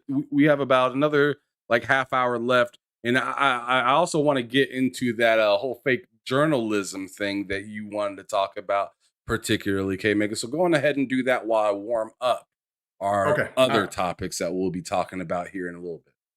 Okay, all right. Something that's been bothering me here, and I can't wait to what Ham says about this and what the people in the chat say. Okay, so last night, you know, like I said, I came in about 9:00, and so but I've been seeing here this lately for a while. Well, I would say about last year and a half. But it was pretty evident to me. It just hit me. I'm seeing all these videos of talking about gaming is dead. Why gaming isn't fun no more? Why is this game not good? Why is that game not good? Why this game is a fail? And it's not just what just Xbox or PlayStation or Nintendo. This is people are just outright saying that gaming is just not fun or enjoyable right now. And I've been catching on to this trend for the last, I would say, 2 years. It's been about 3 since the new generation has come out, but I would say last 2 years heavy, where people are starting to everything is not fun anymore. Nothing is good anymore. And it's not only just in gaming, but it's bled over into entertainment, within music, with movies, everything. And now you see more content creators out here that's talking more about negative stuff about why is this and that. And to me, what my point is, what I want to add to this is the conversation I want to have with Ham is, I'm looking at gaming from now. I'm a root gamer. I've been here since the infancy. I was born when the Magnavox came out in 1975. So when gaming first was here, with like home console games was here, I was around. I've been here from when arcades was at its apex to when arcades has died, to when gaming was almost dead after the Atari, to when gaming came back from Nintendo, when Nintendo brought it back, to the greatness of when PlayStation dropped and brought more variety to the games, Nintendo's comeback, Nintendo's fall, then Nintendo's comeback, then Nintendo's fall again, then Nintendo's great fall again, from Sega's greatness to Sega's fall, all of that. I've been here this whole time. And I'm looking at gaming and it's more accessible. It's more variety than we ever had in the history. And games, it's not like, yeah, you might not like games as a service, but then you got single games to mess with. If you don't like single player games, you have online games only to where you could just buy and you don't have to purchase anything. You also have mobile games, you have PC games, you got VR, you have all of this stuff. At these days in the 80s and 90s, you only had a single player game to play. You didn't have online, and if you wanted to play if you had to play a friend, it had to be local. If that game had it, or you had to go to the arcade. It wasn't as much. It was a lot of variety of different type of games, but the mainstay of where games is today, where games were there, we're in a much better time, in my opinion. So, Ham, is this doom and gloom aspect where people are more worried about if you got those acronyms of him, thee, she, and they, the, within, whatever the hell all that stuff is, and then bringing up a word that I cannot stand people use, which is woke, which that is not what woke is supposed to be. That is not the traditional word of what woke. The real true tradition of what woke came from was from the 1930s, talking about racism in this country came from Black folks in the South. That's this bullshit where people are saying woke now, learn your damn history. That's bullshit. That's some whatever it is. But all this stuff that people are making about gaming where it's so negative, do you agree that gaming is not better off, or do you feel that gaming is better off? Yo, I made a post around the time that that we had that podcast on GRG where we were talking about best year in gaming of all time. And we went through 2007 with Dark Optimus. I had 2004. You had like 98, I believe. I had 1998, yeah. Yeah, it was either 97 or 98. So 98. And other people would argue like 2010 or 11 and stuff like that, right? Mm-hmm. So there's a lot of great arguments just between us about that. But like we were talking about, you know, those games, those years of gaming are better than this year. I posted that same sentiment on Twitter about how I think this is one of the best years, but not the best year, unless you want to call it like news-wise in gaming. I think news-wise in gaming, this might be the best year. But if we're just talking about IPs in particular, I personally don't think it's the best year. I have to tell you, bro, I was fighting for my goddamn life on Twitter because everybody wanted to tell me that this was the best year in gaming, hands down. Whether they've been around for it all or not. And some people I even, you know, went as far to show them some of the games in some of the other years, like 98, 2007, and 04. And they were still like, yo, that doesn't beat Hogwarts and Tears of the Kingdom and Jedi Survivor. So I'm not buying any of this BS being told to me that gaming isn't okay, or it's boring, or it's not as exciting, or I'm not buying any of that because I just had to fight for my goddamn life just to say that this wasn't the best year in gaming. Right. So like to hear that come out of to come out of journalism, what you're really telling me is you don't have anything to say. You don't have anything to write about. You don't have enough negativity that people will buy. And like that they can get behind and say, yeah, that's negative. Or better yet, you do have that negativity because I can guarantee you if Phil stepped down instead of Jim, Ooh. that would be the next talking point for the rest of the year. Is Xbox done? Yes. Can they ever come back from this? That would be article on top of article on top of article. GameSpot would be retweeting and retweeting and retweeting the same thing over and over. IGN would be just full of absolute joy and writing all sorts of bogus ass, or at least the bogus people at IGN, because I know there's a lot of good people at IGN too. So I don't want to say everybody there, but just the people that like to stoke the flames with negativity, they'd be having an absolute heyday with this. My whole thing is, gaming has been so phenomenal this year. You've tried to make to take a terrible spin on Hogwarts, failed. People even tried to give that game bad ratings, didn't work. You tried to give bad ratings to Starfield, didn't work. People got over Redfall too quickly because Xbox had more in the tank than just that one game. It would have been a whole different story, in my opinion, or a different topic to talk about or something like that if Redfall was the only thing that dropped for Xbox this entire year. If Nintendo wasn't having the issues, like if Nintendo was actually having issues instead of talking about what the positivity of the Switch and how they're preparing for this new console, or if Xbox failed on this acquisition completely, then they'd have something other to talk about. They're pretty much writing an argument in an article saying, I'm bored. Not gaming's boring, I'm bored. That's what the article reads, in my opinion. I'm bored because I look around, I every day I turn on my Xbox, there's a list of folks playing games, the same folks that were there yesterday. Every time I go on Twitter, there's a bunch of people sharing gameplay of different games. A lot of stuff to play. Every time I say anything negative about PlayStation, they got the games, right? There's plenty of stuff to play. If I say anything crazy about the Xbox with Game Pass, people will tell me how many games they just dropped in the Game Pass. If I talk about Nintendo, I'm crazy because they've been dropping games like crazy for the last few years. So what are you really talking about? It sounds like more of a personal problem. And like I said, something that they just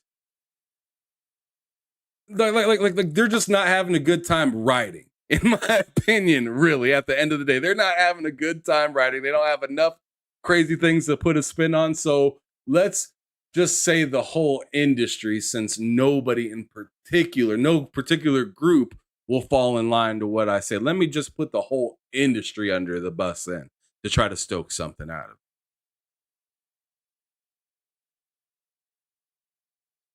Oh, that's all I thought gotta you say. were still going. Oh, I thought you were still going. I'm over here looking and seeing when my Forza drops. I know it's this week. I don't know if it's Wednesday or Thursday, but I was trying to look for the date. 2 more days. So Wednesday. So my Forza drops Wednesday. Because I got the premium edition, but then it drops, I believe, next week for people like that. Even if you weren't in the Starfield, a game that came out that's got high acclaim already, Cocoon. I haven't played it yet. I just downloaded it. And so I'm saying it looked pretty interesting. Check it out. Or you got Liza P. You got Payday. I was when Saturday night I was looking and trying to join Don and them, and I seen them playing Payday, and I was like, oh, I don't even know what they're doing. I've never played a Payday before, so I don't want to mess up their stream. Yeah, so I was looking at it. It looked fun. It looked fun. Now I heard that it was broken when it first launched or whatever, but it looked. The servers were busted. I don't know what else was busted about the game, but I know people were just having a hard time getting into the game. Yeah, no, it looked fun as hell from when I was seeing the play. I was like, ooh, and I said I'll leave it alone because he's got people already in there, and I don't know if it's just 4 people or not. So because I was coming in to play Halo. And then so I watched about 10, 15 minutes, and then I went off, and then I started catching up on college football, sports scores and stuff like that. But yeah, to me, like, gaming has gotten so, and this is not just about Xbox. This is just overall. Like, you look at a game like Cyberpunk. Like I remember back when I was looking at Metal Gear Solid, and couldn't be a man. Or let's just go back to Final Fantasy on PlayStation 1, Final Fantasy 7. Those cutscenes was great. I'm like, oh my God, this is the most beautiful game I've ever seen in my life. Even when it's just characters, when you're just running around the city and stuff like that, these graphics, those photo centric graphics that they put in the backgrounds, like in Resident Evil and stuff like that. Like, oh my God, this is like the best looking man. But you always had that what if in your head. What if this looked realistic? Like what if this character didn't look like it did running around the city? What if you have some, and then you come and you fast forward and you play a game like Final Fantasy VII Remake? Bro, that's the shit I was talking about like almost 30 years ago. Like, how is it that gaming is bad now? Like, it's like what you said, Ham. It's more to me, it's like people seem to be bored or they just love controversy because that is just the end thing. Nothing is ever good enough. Like I watched the Flash movie not too long ago. And there were so many people that ripped it, right? Like even my son ripped it. Like, nah, I didn't like it. I'm like, okay. And then like my homeboys' sons, they talked it. It was all over the place. It was that, and it was parts of it that was. But see, I'd come to watch anything or play a game or listen to music, not to have a certain idea about what I'm expecting. I want to be surprised. And if there's certain things about this game that doesn't resonate with me, okay, fine. But I'm not going to tell the next person that game is bad. That game is trash. That movie is trash. This album is now I do say some music is trash. I will say that. That's fair. That just absolutely there's just some of this shit like, wait a minute. Hold on. Hold or. This is not it. But with movies and games and stuff like that, I'm like, hold on. It's the eye of the beholder. It's not just because it's not for me doesn't mean that it's trash, right?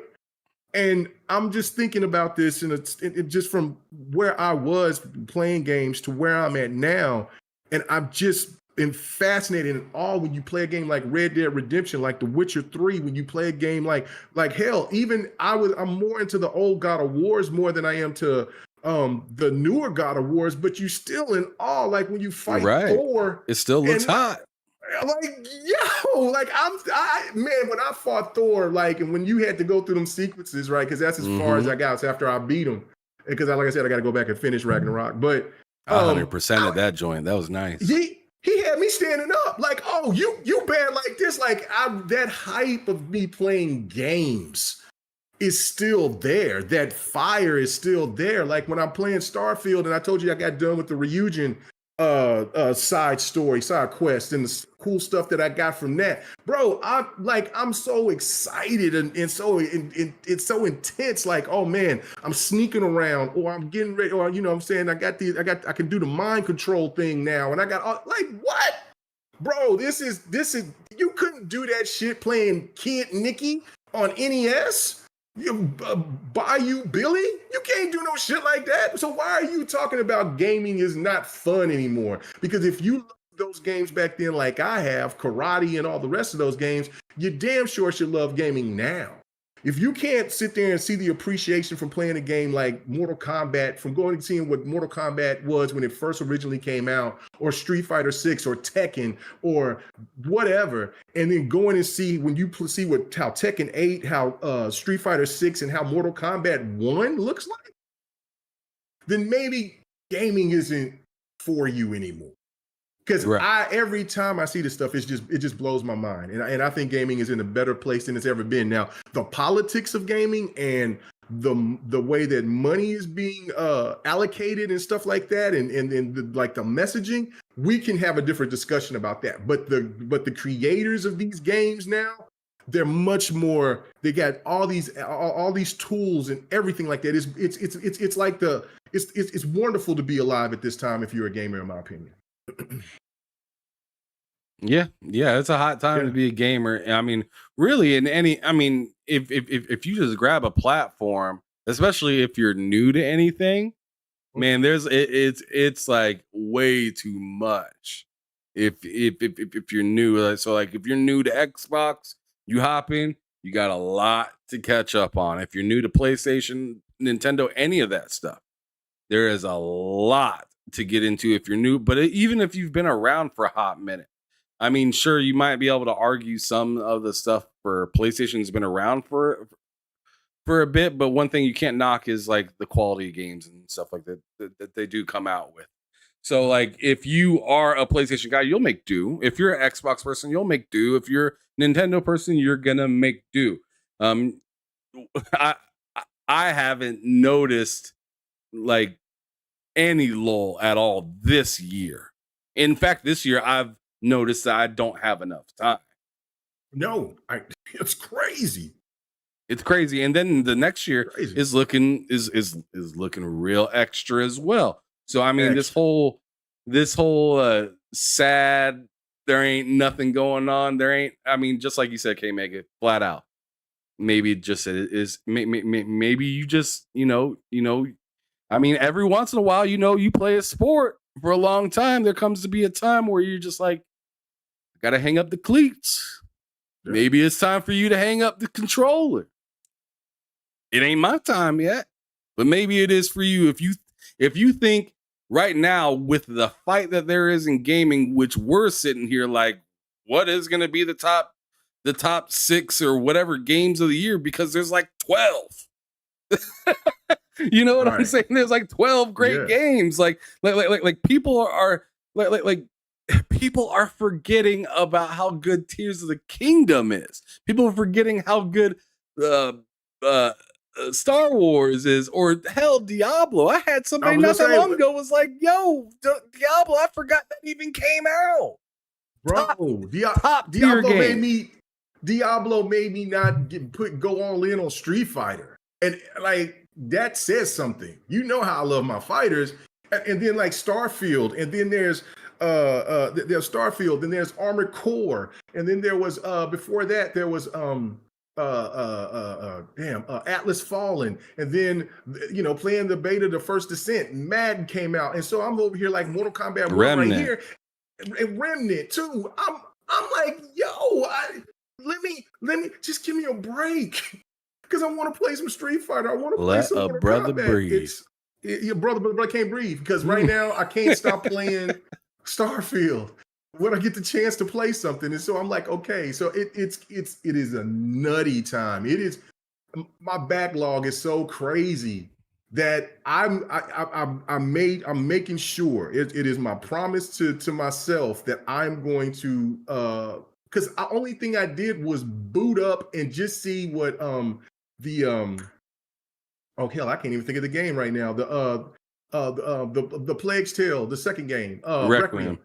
That I'm going to beat that this year, because I haven't. Only thing I've done is sit there, started it, walk through the vineyard, the beautiful vineyard, and then I said, okay, I'll get back to that later, and I have not.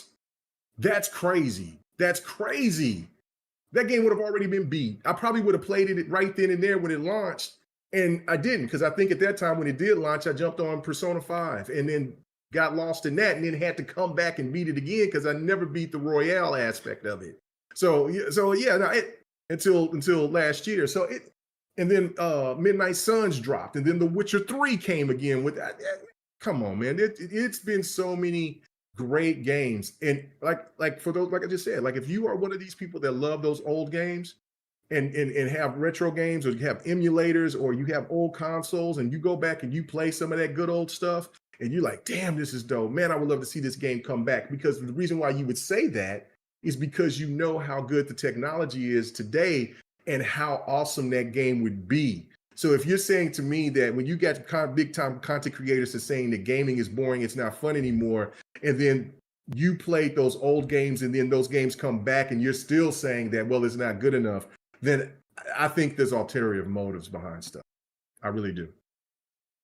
Yeah, I don't doubt that at all. I'm just trying to fix up the screen real quick for our next or our pretty much our last topics that we got for this afternoon. Which the first one I want to talk about, which is going to be really short. It's going to be a really short topic, and I'm interested if you've seen anything about it. Let me get that pulled up right now. So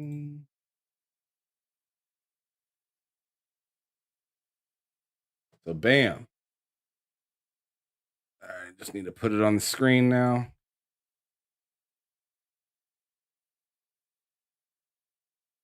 All right, cool. Shrink this down. All right, great. All right, sharing on the screen now is a new TV show that's going to be coming out, and it's actually worked on by Capcom. So this one, Netflix has revealed the first look at its Devil May Cry anime series coming to the subscription streaming service soon. First announced in 2018, it is being developed by Capcom Studio Mir and Netflix Castlevania executive producer Adi Shankar. Netflix announced this anime today with a short teaser trailer that gives you or gives us a first look at its Dante, who is of course escaping a would-be death by sword while firing off bullets from his 2 trademark pistols. The short snippet of animation we see in the teaser look great, just like Netflix Castlevania series. Man, they are hyping up that Castlevania through this. They say Castlevania like 4 or 5 times. Damn. But anyways, all in all, Netflix. I'm not gonna play this because I'm not gonna deal with no copyright this far. Oh yeah, you're gonna into get our hit. You're gonna stream. get hit. Nope. Yeah. So so I'm not gonna be playing that. You can check it out on Netflix. It's only 45 seconds, so it's like not really a whole lot to see. It literally just shows Dante real quick, spinning around and doing whatever, like knife slash or gunshots or whatever, and it's really nothing to see. But I just wanted to throw that out there that's coming out. What do you think about this TV show coming out? Do you think that this could possibly revive, or not really revive, but maybe grow hype for Devil May Cry, seeing that the last thing I heard about it is when Capcom was touting that they sold 5 million copies of Devil May Cry a few years after it came out. Keep in mind, they sold them 5 million copies after sales and everything. So like the game was on sale for I think like $20 or something like that when I purchased it, and then it ended up coming out on and then it ended up coming out saying that we sold over 5 million copies. Do you think something like this could rejuvenate Devil May Cry? It can, even though I'm a person that doesn't watch television on that type of level anymore. I'll catch certain things here and there when it comes to like I call it, I'm old school, I call it Japanimation or anime, whatever you want to call it now. But it needs that lift, because I know that there's a big demographic of people that loves watching these animated movies. I get told all the time to watch Castlevania and to watch countless other shows. And then I say I'll get to it at some point, but I'm mostly into watching my sports, watching politics, and playing my games. You know what I'm saying? That's what my TV is. I watch a few sitcoms and stuff like that. But when people start telling me about shows and stuff, and I'll go and I love going to the movies. But that's with that, I think it will definitely will bring a draw. As you said, it was a nothing burger for the announcement. We'll announce the trailer. I mean, 45 seconds. It just showed a flip and a little bit of shooting and cutting, and that was it. But that wasn't impressive to me. I mean, I've seen a lot of other trailers that Netflix has shown from animations. Like, okay, for one is the Cyberpunk thing, which I am going to eventually go back and check out, because that trailer blew my mind, and I'm like, yo, I gotta see that. So. Ham Solo, that man get hot. That man's getting hot. What's up? Oh no, I thought I saw you jump up right fast, but no, that's all. I turned on the air conditioner, so you're right. I am getting hot. Yeah, so I was just like, yeah, I feel that the opportunity is there for it to definitely help, because DMC 5. Oh my God. I bought it day one, but played some other games, got to it later. Sometime that following year, like within that year of 2021. And I was like, what the hell was I thinking not playing this immediately? This game is sick. So yeah, Capcom game wise, is untouchable right now. So yeah, I hope the anime does really good since they got the people going in it. So obviously this stuff is going to be canon and let people get familiar with the series. I think it would be a good look for them, honestly. Yo, I ain't got nothing bad to say about Netflix and their respect that they've been given to animes and the ability that they're giving more opportunities to be shown off on another platform. So, I mean, I seen Devil Shooter pop up and say TSWS game and say what you want about Netflix. Their anime are great. I have nothing bad to say about them. Not a I damn can't word. complain. I mean, I haven't because seen a lot of them, but yeah, I mean, I got kicked off on a few animes that they didn't personally make themselves, but like what is it, like Promised Neverland or something like that? I got hooked on that through Netflix. That show is fantastic. I still haven't seen the second season for that show. I got Crunchyroll now, so I'll be rolling through on there and watching. I'm watching Attack on Titan and a few other shows over there. I'm on the 5th season of Attack on Titan. They only have 8. I only have 7 episodes left of that one. That was that at the end of the 4th season was wow. Like that shit was just too much. but yeah, it's a great. It's great, but like but Netflix, like, I mean, shout out to Netflix for. I mean, they don't always have my favorite type of shows, but I know if I need to watch an anime or if I want to try something else out, like they got they got all kinds of tastes over it's nice. It's nice. I got nothing bad to say about them at all. But anyways, Me neither. Moving on to to the last 2 topics that we have. One of them being, oh man, my alarm went off. One of them being something I kind of want to just kind of touch on real quick. So it's going to be pretty short. But the first one is going to read, let me pop that up on the screen. Meta's new Ray-Ban smart glasses are built for content creators. Pre-orders are live currently right now. K-Meg, I want to hear what you think about some Stunner Shades and content creating. Do you see yourself going to an event or something like that with a pair of these Ray-Ban glasses from Meta and making yourself some content with it?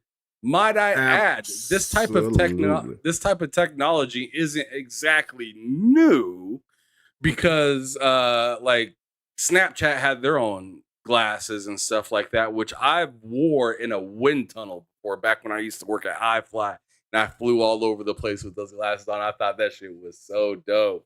But these seem like they're gonna be, I don't know. I feel like when a platform comes out with a product that works well with other products or well with like it's third party as an attachment to something else that you may own to add to an ecosystem, not really a standalone product that you just randomly buy. I felt like the Snapchat shades were just kind of like a random buy for my phone whenever I need it, which isn't very often. But something like this that can kind of go with my I am a content creator backpack. You know what I'm saying? This could actually be something dope. I want to hear what you got to say about it first. Oh, absolutely. I'm about to right when we get off here, and maybe right now, I'm gonna hit up my wife and we're gonna sit there and I'm gonna say, look, I need there's this Christmas gift I'm looking at. So I'm on it. I'm copping it. I'm copping. Before we continue this conversation, Lady Foxfire did ask something before. I was just going to say that after that too. Yeah, conversation. Yeah. She said there's a debate out there right now talking about whether you should call this an anime or not because it's made by an American studio. And I remember there was a hardcore debate about, remember, Avatar, about the same thing, right? Mm-hmm. Oh, that's made by Nintendo, or not Nintendo, Nickelodeon, and that ain't true anime, but like the care and spirit that they gave to the character in an animation type setting kind of begs to differ, right? So I want to know first what you think about what Lady Foxfire just added right there, because I think that's interesting.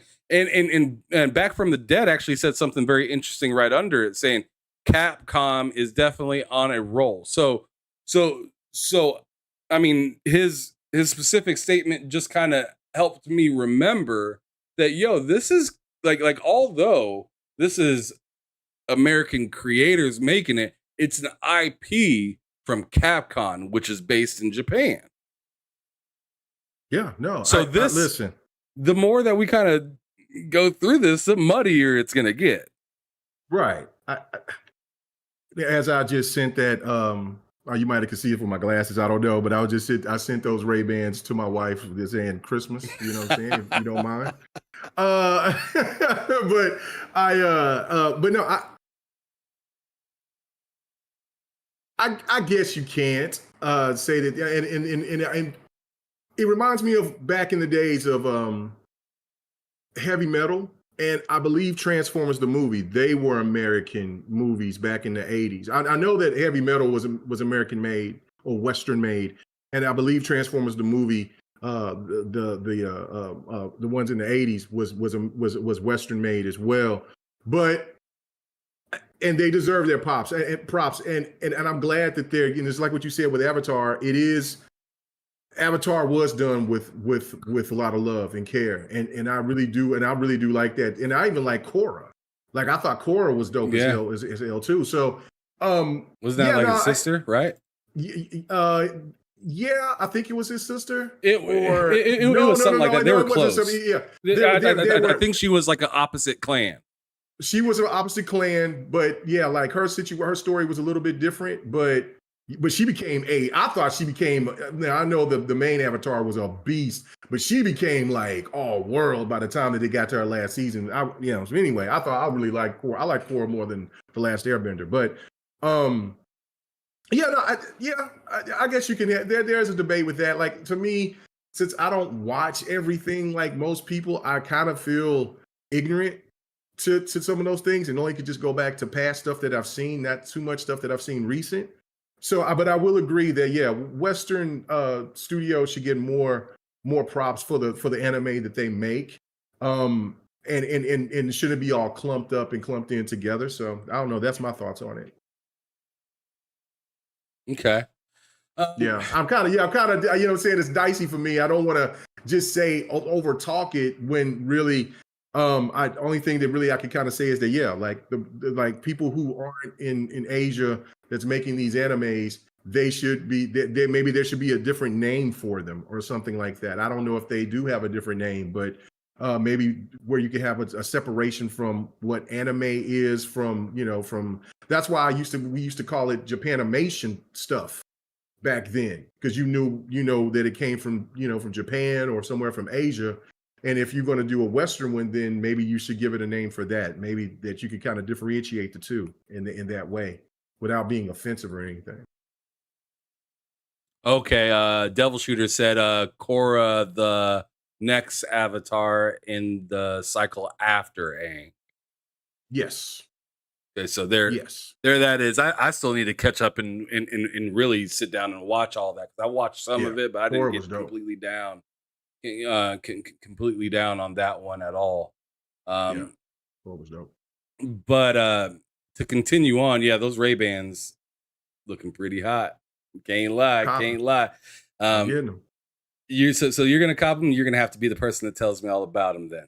Okay, all right. Yeah, it will be. I'm not gonna get them day one, but I'll definitely check you out if you gonna have to get them. Yes. But another thing I wanted to throw on there, which you guys may have seen me switching the windows down there in the bottom right corner. Meta reveals that Xbox Cloud Gaming is coming to Quest 3. And in fact, it's coming to Quest 2 and Quest Pro as well. I believe in like December or something. Like, yeah, it says it right here in December. So, so I want to hear, K-Maker, what do you think about this? Because I don't think you're really big into VR and stuff like that, right? No, Does no. this maybe entice you whatsoever, seeing that games that you already can have access to, you can throw on your face? No, it does not. It does not. I don't. I keep saying I'm waiting for that one thing, and I have seen some really cool games. And I even seen some games that has that Left 4 Dead vibe, because I was like, man, I'm not Left 4 Dead, but man, I can't House of the Dead type of vibes from VR, and I have seen multiple games that had that vibe, and I'm like, oh, that looks dope. But it just the thing of just that having that thing on my head and not being able to be around, trust my surroundings, because I have used it. My son had the last Quest, and the last Quest that came out. So I played on it, played Super Hot, played another game. I forgot what the name of that game is. Yep, that, and then there was 3 games that I played on it, and then that one time Super Hot, I was cool. I kept myself in a nice position to do stuff, and then but I forget what that other game was, but that game made me move, and I almost punched it was a boxing game, and I almost punched my fireplace.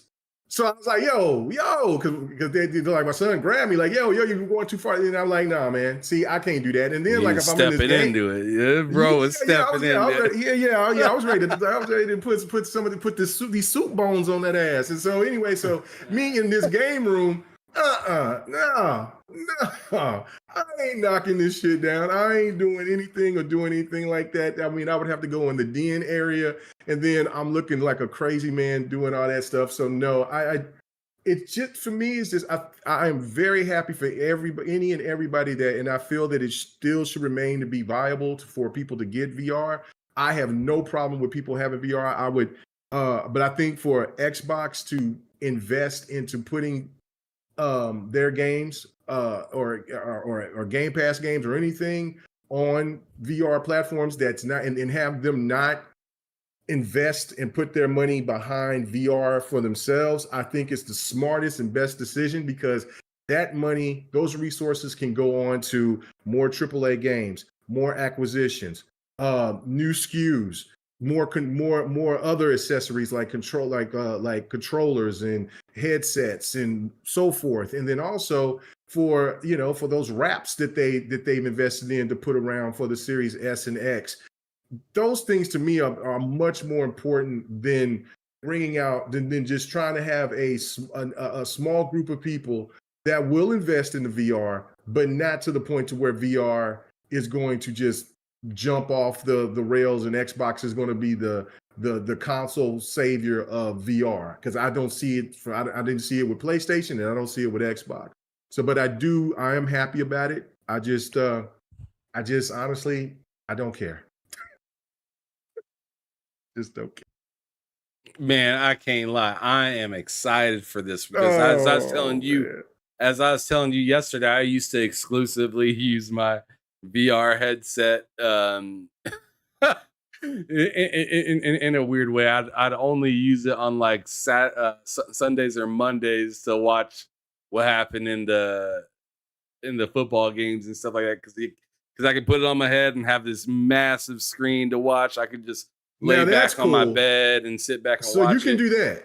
Yeah, I did not know that. Yeah, I can do that. No, that's intriguing right there. That's intriguing. I also like to use it to be able to, because I download games onto my PC, and those VR things don't have a whole lot of memory in them, right? They don't have a whole lot of storage in there. So I play like Flight Sim from my PC right here. Sometimes with a controller, sometimes I have my Thrustmaster, and I'm playing, VR right here at my PC. I don't need to move or act all crazy or whatnot. The thing that I like about with the cloud gaming thing is, you were worried about the whole punching the wall and stuff like that. I'm not going to be doing any of that punching and stuff like that. I'm going to be sitting in my bed. I'm going to be sitting on my couch. I'm going to be sitting in this computer chair, with the VR and a controller in my hand, trying out Halo, trying out Starfield, trying out whatever. And the even more nice thing about that is now I have yet another console that I can take with me, and all I need is internet to continue to play cloud games. I'm not even turning on my Xbox through remote play or anything like that. I'm just connecting my headset to the internet, and I turn on a game, keep it moving, and I'm doing that with my headset. So now when I leave town, I don't have to take my Series X with me. Hell, I don't even technically have to take my Xbox Series S with me. All I really have to take is either my Oculus headset or my Steam Deck or both. Because the way I did my Steam Deck, I put Windows on it. So I can access Game Pass as good as I can access it on my PC with a lot less power, obviously. Yeah. Now Pyro said something pretty interesting to me. Now, see, maybe it's not VR so much than it is AR. Because he said, I fully admit I really want a Yu-Gi-Oh! AR game so I can feel like I'm part of Kaiba's Battle City tournament. Man, that would see. I think maybe AR is that game changer for me because I love that technology. So I can see through. I can see my surroundings. I know what's going on, but yet having that immersion of what VR can offer you. You know, this Meta Quest thing, the new one's gonna be able to have that, I believe. I can see through in color. I'll look at, and then when you bring it up to stuff where I can watch the game, like if I'm sitting here doing something. Or if I'm out on the go, like you said, and it's wireless, and I can sit and I'm bored out of my mind because it's probably some woman's function or something that I'm doing that I'm like card class or something because I volunteered to be there or something. Then I would sit there and I could have that. I have some on my head that I can sit here and watch the game while that's doing and still interact. I'm with that. I might be with that. Maybe that's what I need is just the technology to kick up a little bit more for me to finally buy into VR. I think that's really what it is you're just waiting to be able to see something that you could be like, I could see myself using this now more than once or twice a year. This is giving me more of a reason to pull this sucker out. Like I can watch my Rams in ultra wide. Like, you know what I'm saying? Like, I mean, when I'm pulling up when I'm pulling up old basketball games, I'm telling you, when I got that VR in and I make the screen as wide as my eyes can see from, I mean, bro, I'm sometimes like the screen is still, it's just like an application, but you can expand it wide, right? So sometimes old boy drop back and throw a pass. I'm sitting here with my VR headset, like you know what I'm saying? I'm panning the screen, watching the football. Oh shit! Oh, interception! Now I'm turning the head back the other way. You know what I'm saying? Like it's hot, and I just enjoyed it like that. So I know you're really big into your sports. That might be something that makes you really interested in something that makes you want to get into it, and then maybe the games can come along with it. So, like I said, like the Game Pass, like the Game Pass on cloud and stuff like that. You know, you can just dabble with it, give it a try, take it out, try it out. But I just like that somehow Microsoft and Meta joined together and made the product even more worth it. Because I'm sitting here with my Meta Quest 2, and like I said, I play Flight Simulator sometimes, Squadron sometimes. I'll find a VR game for it sometimes. I got whatever that game is I was telling you about, the one where you're like hitting the stuff and whatnot, the Beat Saber. I got that game. I got Super Hot, but I mostly use it to watch my games and stuff like that. But the thing is I like to just, like, when I'm gaming, I'm not trying to do this crazy P90X bullshit. I ain't gonna lie to you. I'm trying to just kick back and have a good time.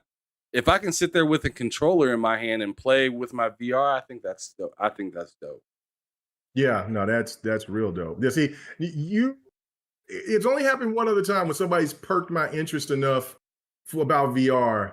And when you said that about the sports, and then like but it may be what it is. That's now the more I'm thinking about it, it's probably the technology, the AR thing, or the aspect of where I can see my surroundings while I'm messing with stuff or whatever. And then like we've been to mess around and call you Meta Mega.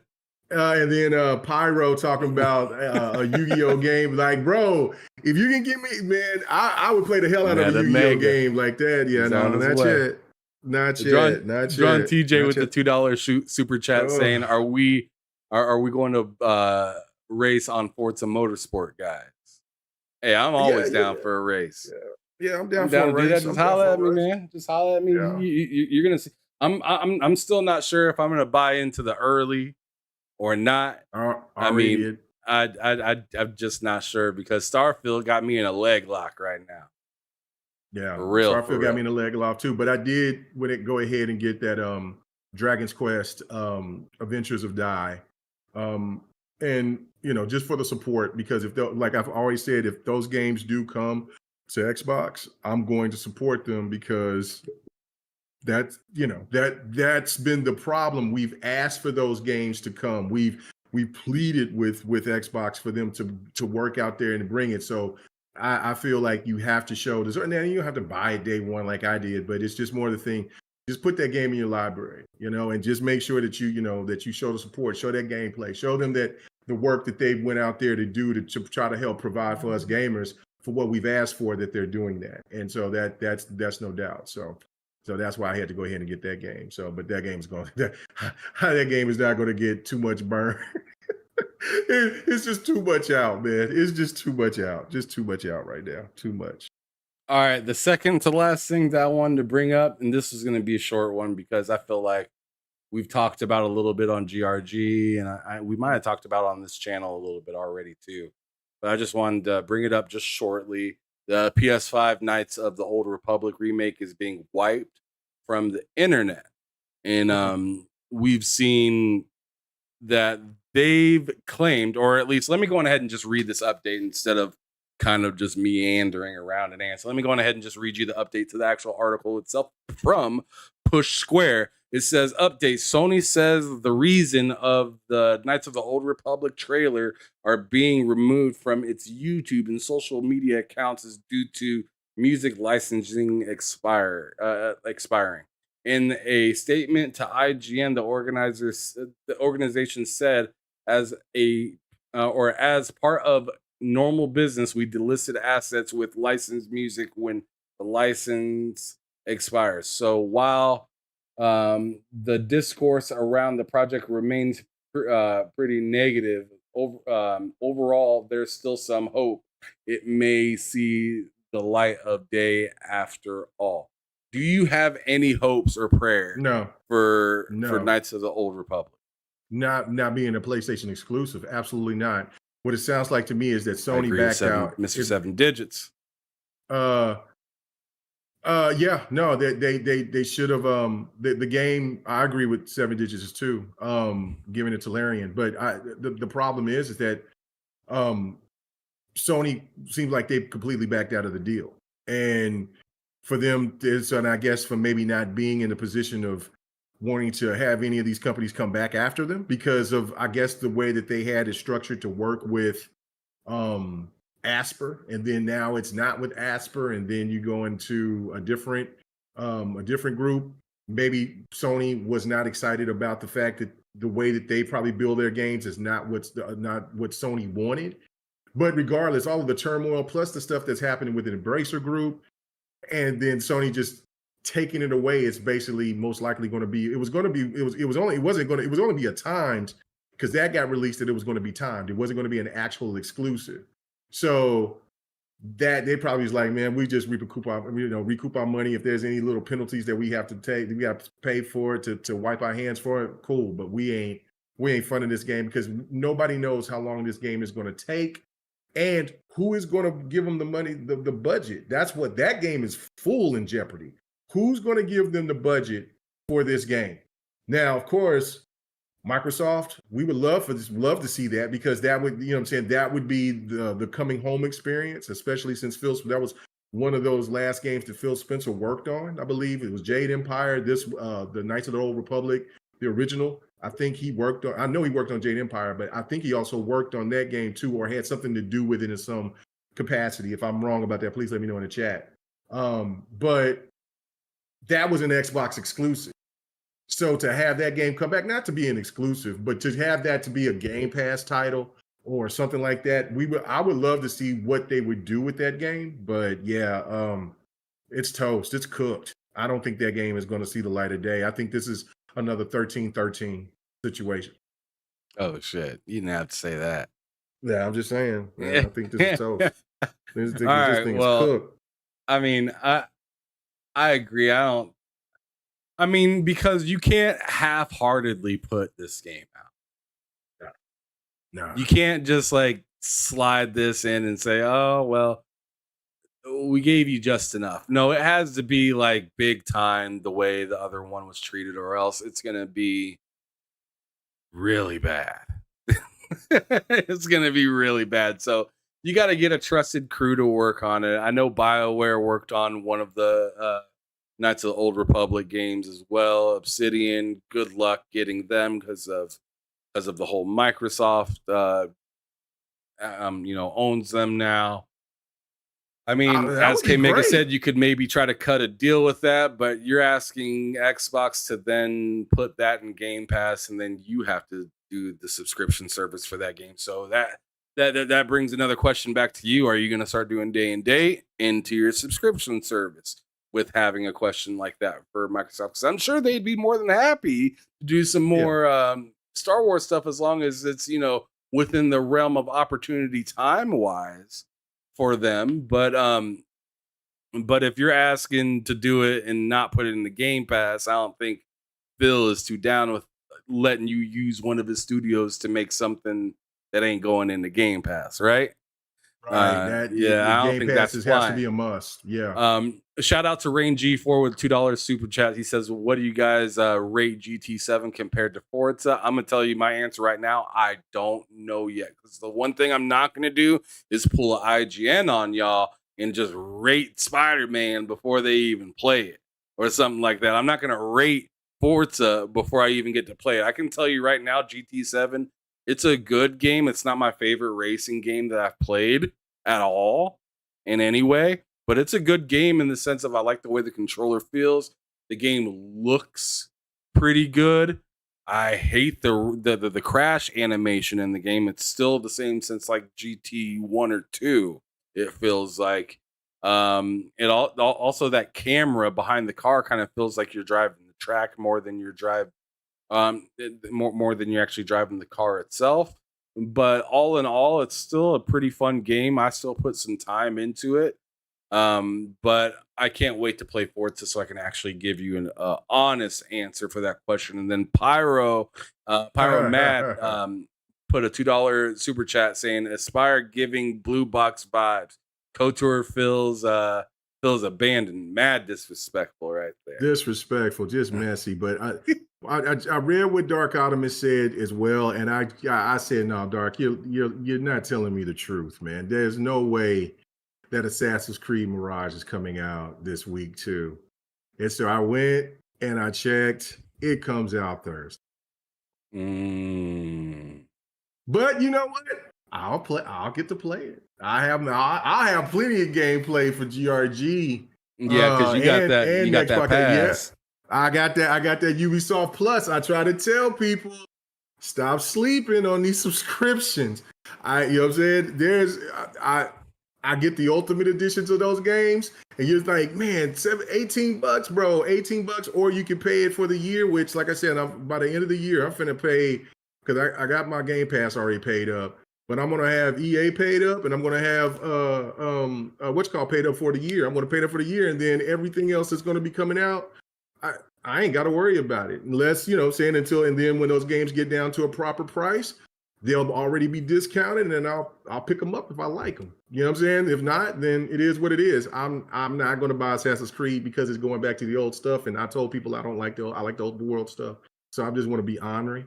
But knowing me, I'll probably go buy it because I'll buy a lot of Assassin's Creed. But I'm still going to be honorary for right now. But anyway, yeah, I can't believe it. So Forza comes out Wednesday, and Assassin's Creed Mirage comes out Thursday.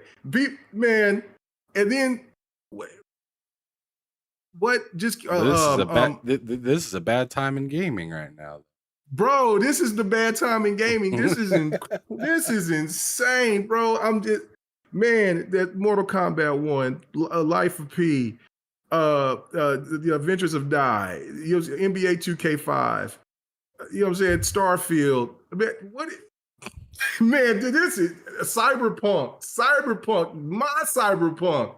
I haven't even booted it up yet. Like, I don't even know, man. This gaming is falling, is dying. Man, stop this madness, man. I don't know, man.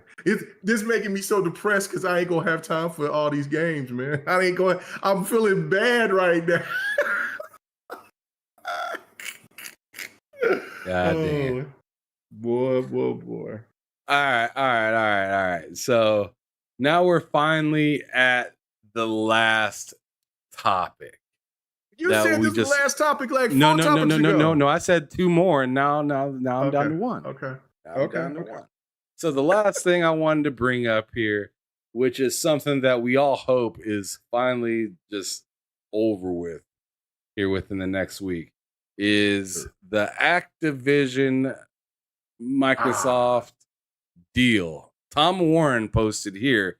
I'm not sure if you guys can see it very well in that bottom right corner, but but Tom Warren says on Twitter, Microsoft, Activision, Blizzard, October 6th is the CMA's deadline for feedback or on its provisional approval of the deal. With that in mind, and bearing any issues, I'm expecting Microsoft will finalize and close its acquisition next week, ending a 20-month process.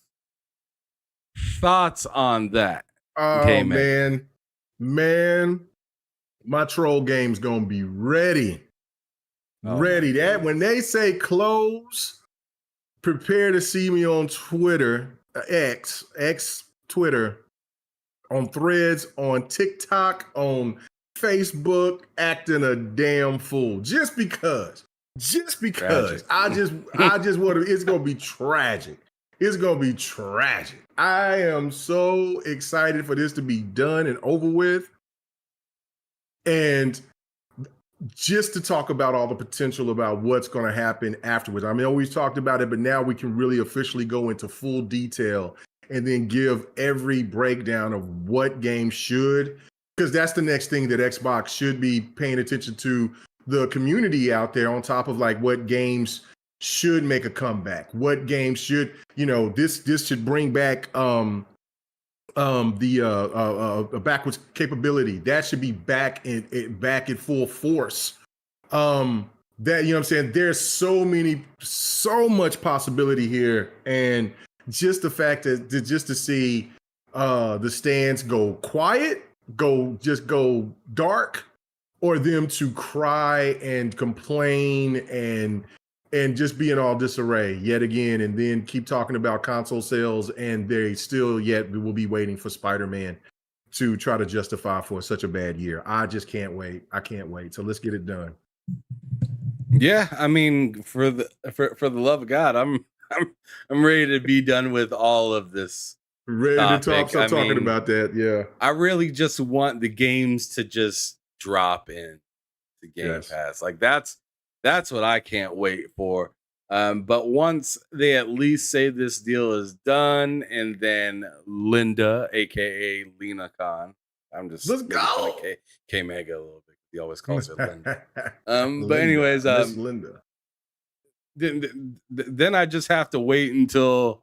I mean, obviously, when the deal's done, I'm cool. I'm happy, right? They close, they done. But once I hear that Lena Khan failed one more time, then I'll know that, the whole just relax is going to be on 10. It's going to be on Yes. 10. Right now, it's looking like it's on 9 right now. Like I'm feeling solid. I'm feeling really good. I'm ready for this to be over. Not only to stop seeing in the news, but I would just like to see how they start to, drip these games in the Game Pass, and maybe they have something that they've been waiting to tell us with, future things that they could or want to be working on. So I'm ready to, I've been hearing about, the beef for the while for a while. I'm ready to see it finally be cooked. I'm ready to see what it looks like, Yeah. I hope it's, I hope this is said, done, good to go. And I tell you, it'd be so goddamn demonic if they close this deal and do exactly what you were talking about them doing with Spider-Man coming out on the 20th, and they do something evil like drop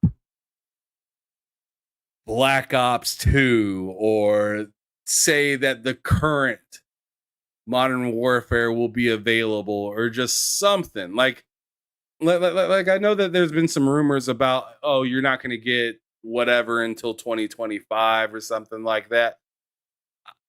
Maybe that might be for the newest one or the one that's about to come out, but I think they could definitely port over some. Yeah, before the end of the year. Oh yeah, they'll port over all the old stuff and then probably go as far as Vanguard.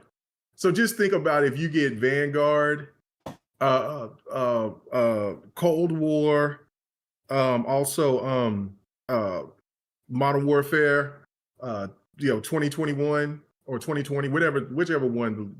If you got those dropping on Game Pass, on top of them bringing back backwards compatibility is back, and then you got all of this. You got this huge slew of games, of old games ready to go on the same week or day as the PlayStation. I mean, as Spider-Man, PlayStation's biggest release of the year, while Spider-Man is coming. Bro, do not catch Phil Spencer. Do not catch Xbox slipping on this one, because I'm telling you, if this is done, because that's Friday. The 6th is Friday. And if we hear that the CMA is cool, whatever, or however that's going to be, then Monday, it's as what dude say, it's a wrap. It's a wrap. It's a wrap. And and I mean, and at that point, once you hear the CMA say it's all good, Lena Khan is chicken dinner. She better worry about Amazon. She's got a better case with that. So, which is insane that they're talking about Amazon now. I feel like they're 10 years too late on that argument. They're like, Amazon's monopolizing that. Like somebody's has to stop. I'm like, if somebody was to stop them, they should have did that shit like 15 years ago. It's too goddamn late now. There's too many people relying on Amazon now. They're gonna have to do something. I think probably Google is probably the one that, if anything, needs to be broken up. Because I mean, if you look at Google and see what they're going, but they're going after these big tech companies. There's no question. Mm-hmm. So that's why Microsoft has to tread low. After this, then you better get as many small acquirements as you possibly can before they try to change rules, because it's not only going to be more private. The FTC. It's going to be the CMA. It's going to be other regulators that's going to follow suit as well to make it harder for anything like ABK to ever happen. So this is going to be this is interesting time. So let's just cross our fingers. Hopefully we ain't got to talk about this whole ABK thing after the 6th, and we could just talk about the good stuff, the games. Absolutely. Well, with that being said, K-Mega, it's been a fantastic show that we had this afternoon. Absolutely. We've been here for almost 3 goddamn hours, You kept adding I more just damn took a topics. shower I'm being like, can here, we but go? being around your ass this whole time got a brother feeling dirty again. So I might have to hop up in there and clean myself off. You was getting hot. You had to because your ass was, you know what I'm saying, you was getting cooked over there. You were saying, man, this man had to do. No, anyway. No, brother. But really good show nonetheless. Yeah. And I appreciate everybody for stopping through. That includes everybody in the chat, those that didn't choose to speak. I appreciate you just for sitting back, listening. I see Nelson Gaming out here. He said that Resident Evil 4 DLC was the best $10 that he ever spent on a DLC. So those are some high words from a brother right there. I know he enjoys his gaming and stuff like that. So if he's saying that about Resident Evil, maybe you should go check it out. And plus $10 for a DLC is change. That's change today. So definitely check that out if you're into Resident Evil 4. Holla at Nelson. He may be able to tell you what that was all about. But as for us here on TSWS Gaming YouTube channel, I appreciate y'all for coming through today. Please, K Mega, do me the quick favor and let everybody know where they can find you at, brother. Yeah, man, you can catch me here on we're doing the crossover on my main man's channel right here. You know what I'm saying? Ham Solo, go support, you know what I'm saying? Support what he does and his crew over there, the team, you know what I'm saying? Loke and Cozy and we're trying to hit 1,000, hit that subscribe button. God damn, we're so close right now. We are close. They could sniff it. So yeah, go do that. Also on Twitter at KMega4. I do have a TikTok, which is KMega405. Also, I'm on Threads, even though I ain't posted stuff on Threads. I need to start doing that again. And of course, you know what I'm saying, the place where I'm mostly at when I do pull out my content, is YouTube, which is KMega405. Come and check out the last episode of GRG that came out last Friday, as we, at the end of the show, was being PlayStation CEOs. I think that some people might be afraid of me being a CEO because I would be cutthroat and devilish. But I mean, you know, we got to win. Xbox got to go down. You know, Xbox got to go down. Nintendo's got to go down. If I'm the CEO of PlayStation, they got to pay. You got to pay to play, baby. Megan, did you notice that me and you were the only two people that got people starting to complain? Right. I was like, that's exactly what I wanted. Yeah, like I want Xbox gamers to be pissed off at me for me being. I mean, if I'm the CEO of PlayStation, we gotta make it work. Oh my goodness. Anyway, yeah, like, oh no, man, yo, Mega is done. No, this is terrible. Anyway, but yeah, it was great. And then lastly, yeah, man, go again, support my boy Ham Solo. I will be doing a Dev and a Gamer, hopefully tomorrow. And so with my boy the Don, we'll get back to streaming again. I promise. I know I've been saying this for the last couple of weeks, but you guys have no idea what I've been running around with a chicken with its head cut off. That's an old black saying, country folk saying out here in the South. So if you never heard of it, trust me. Let's talk to some people from the South, some old folk. So that's what it was. That just means I've been busy as hell. So anyway, thank you guys so much. Thank you, Ham. As always. Absolutely. And thank you so much to everybody one more time for a fantastic turnout. I really appreciate it. Thank you for Drawn TJ for all those super chats and those of you Pyro, Mad, Rain G4 came through with the super chat as well. I appreciate y'all for that. Make sure you come through tomorrow to check out me, Loke7 with the Lowdown. We do that every Tuesday, same time as this podcast, 1 o'clock in the Lord's time, 2 o'clock Eastern. Make sure you pop through here and check us out for that. He'll have all sorts of crazy topics to talk about, some new stuff that we possibly didn't get through today. So hopefully we see you then. And then on Thursday, I got an episode with Kareem Jovian. He's been really popular out here in these Xbox streets as of lately. He's been walking on the streets talking to people about what they feel about Starfield. If you check out his YouTube channel, he has like 1 million subscribers or something. It's crazy. But anyways, and then on Friday, bullshitting me, Loke, Cozy, Beluga, Matt Likes Games, and a guest. So hopefully we see you guys soon over here at the TSWS Gaming YouTube channel. Thank you guys so much. And as I always say, make sure that you're keeping it gaming, keeping it moving. Peace out, y'all. Let's go.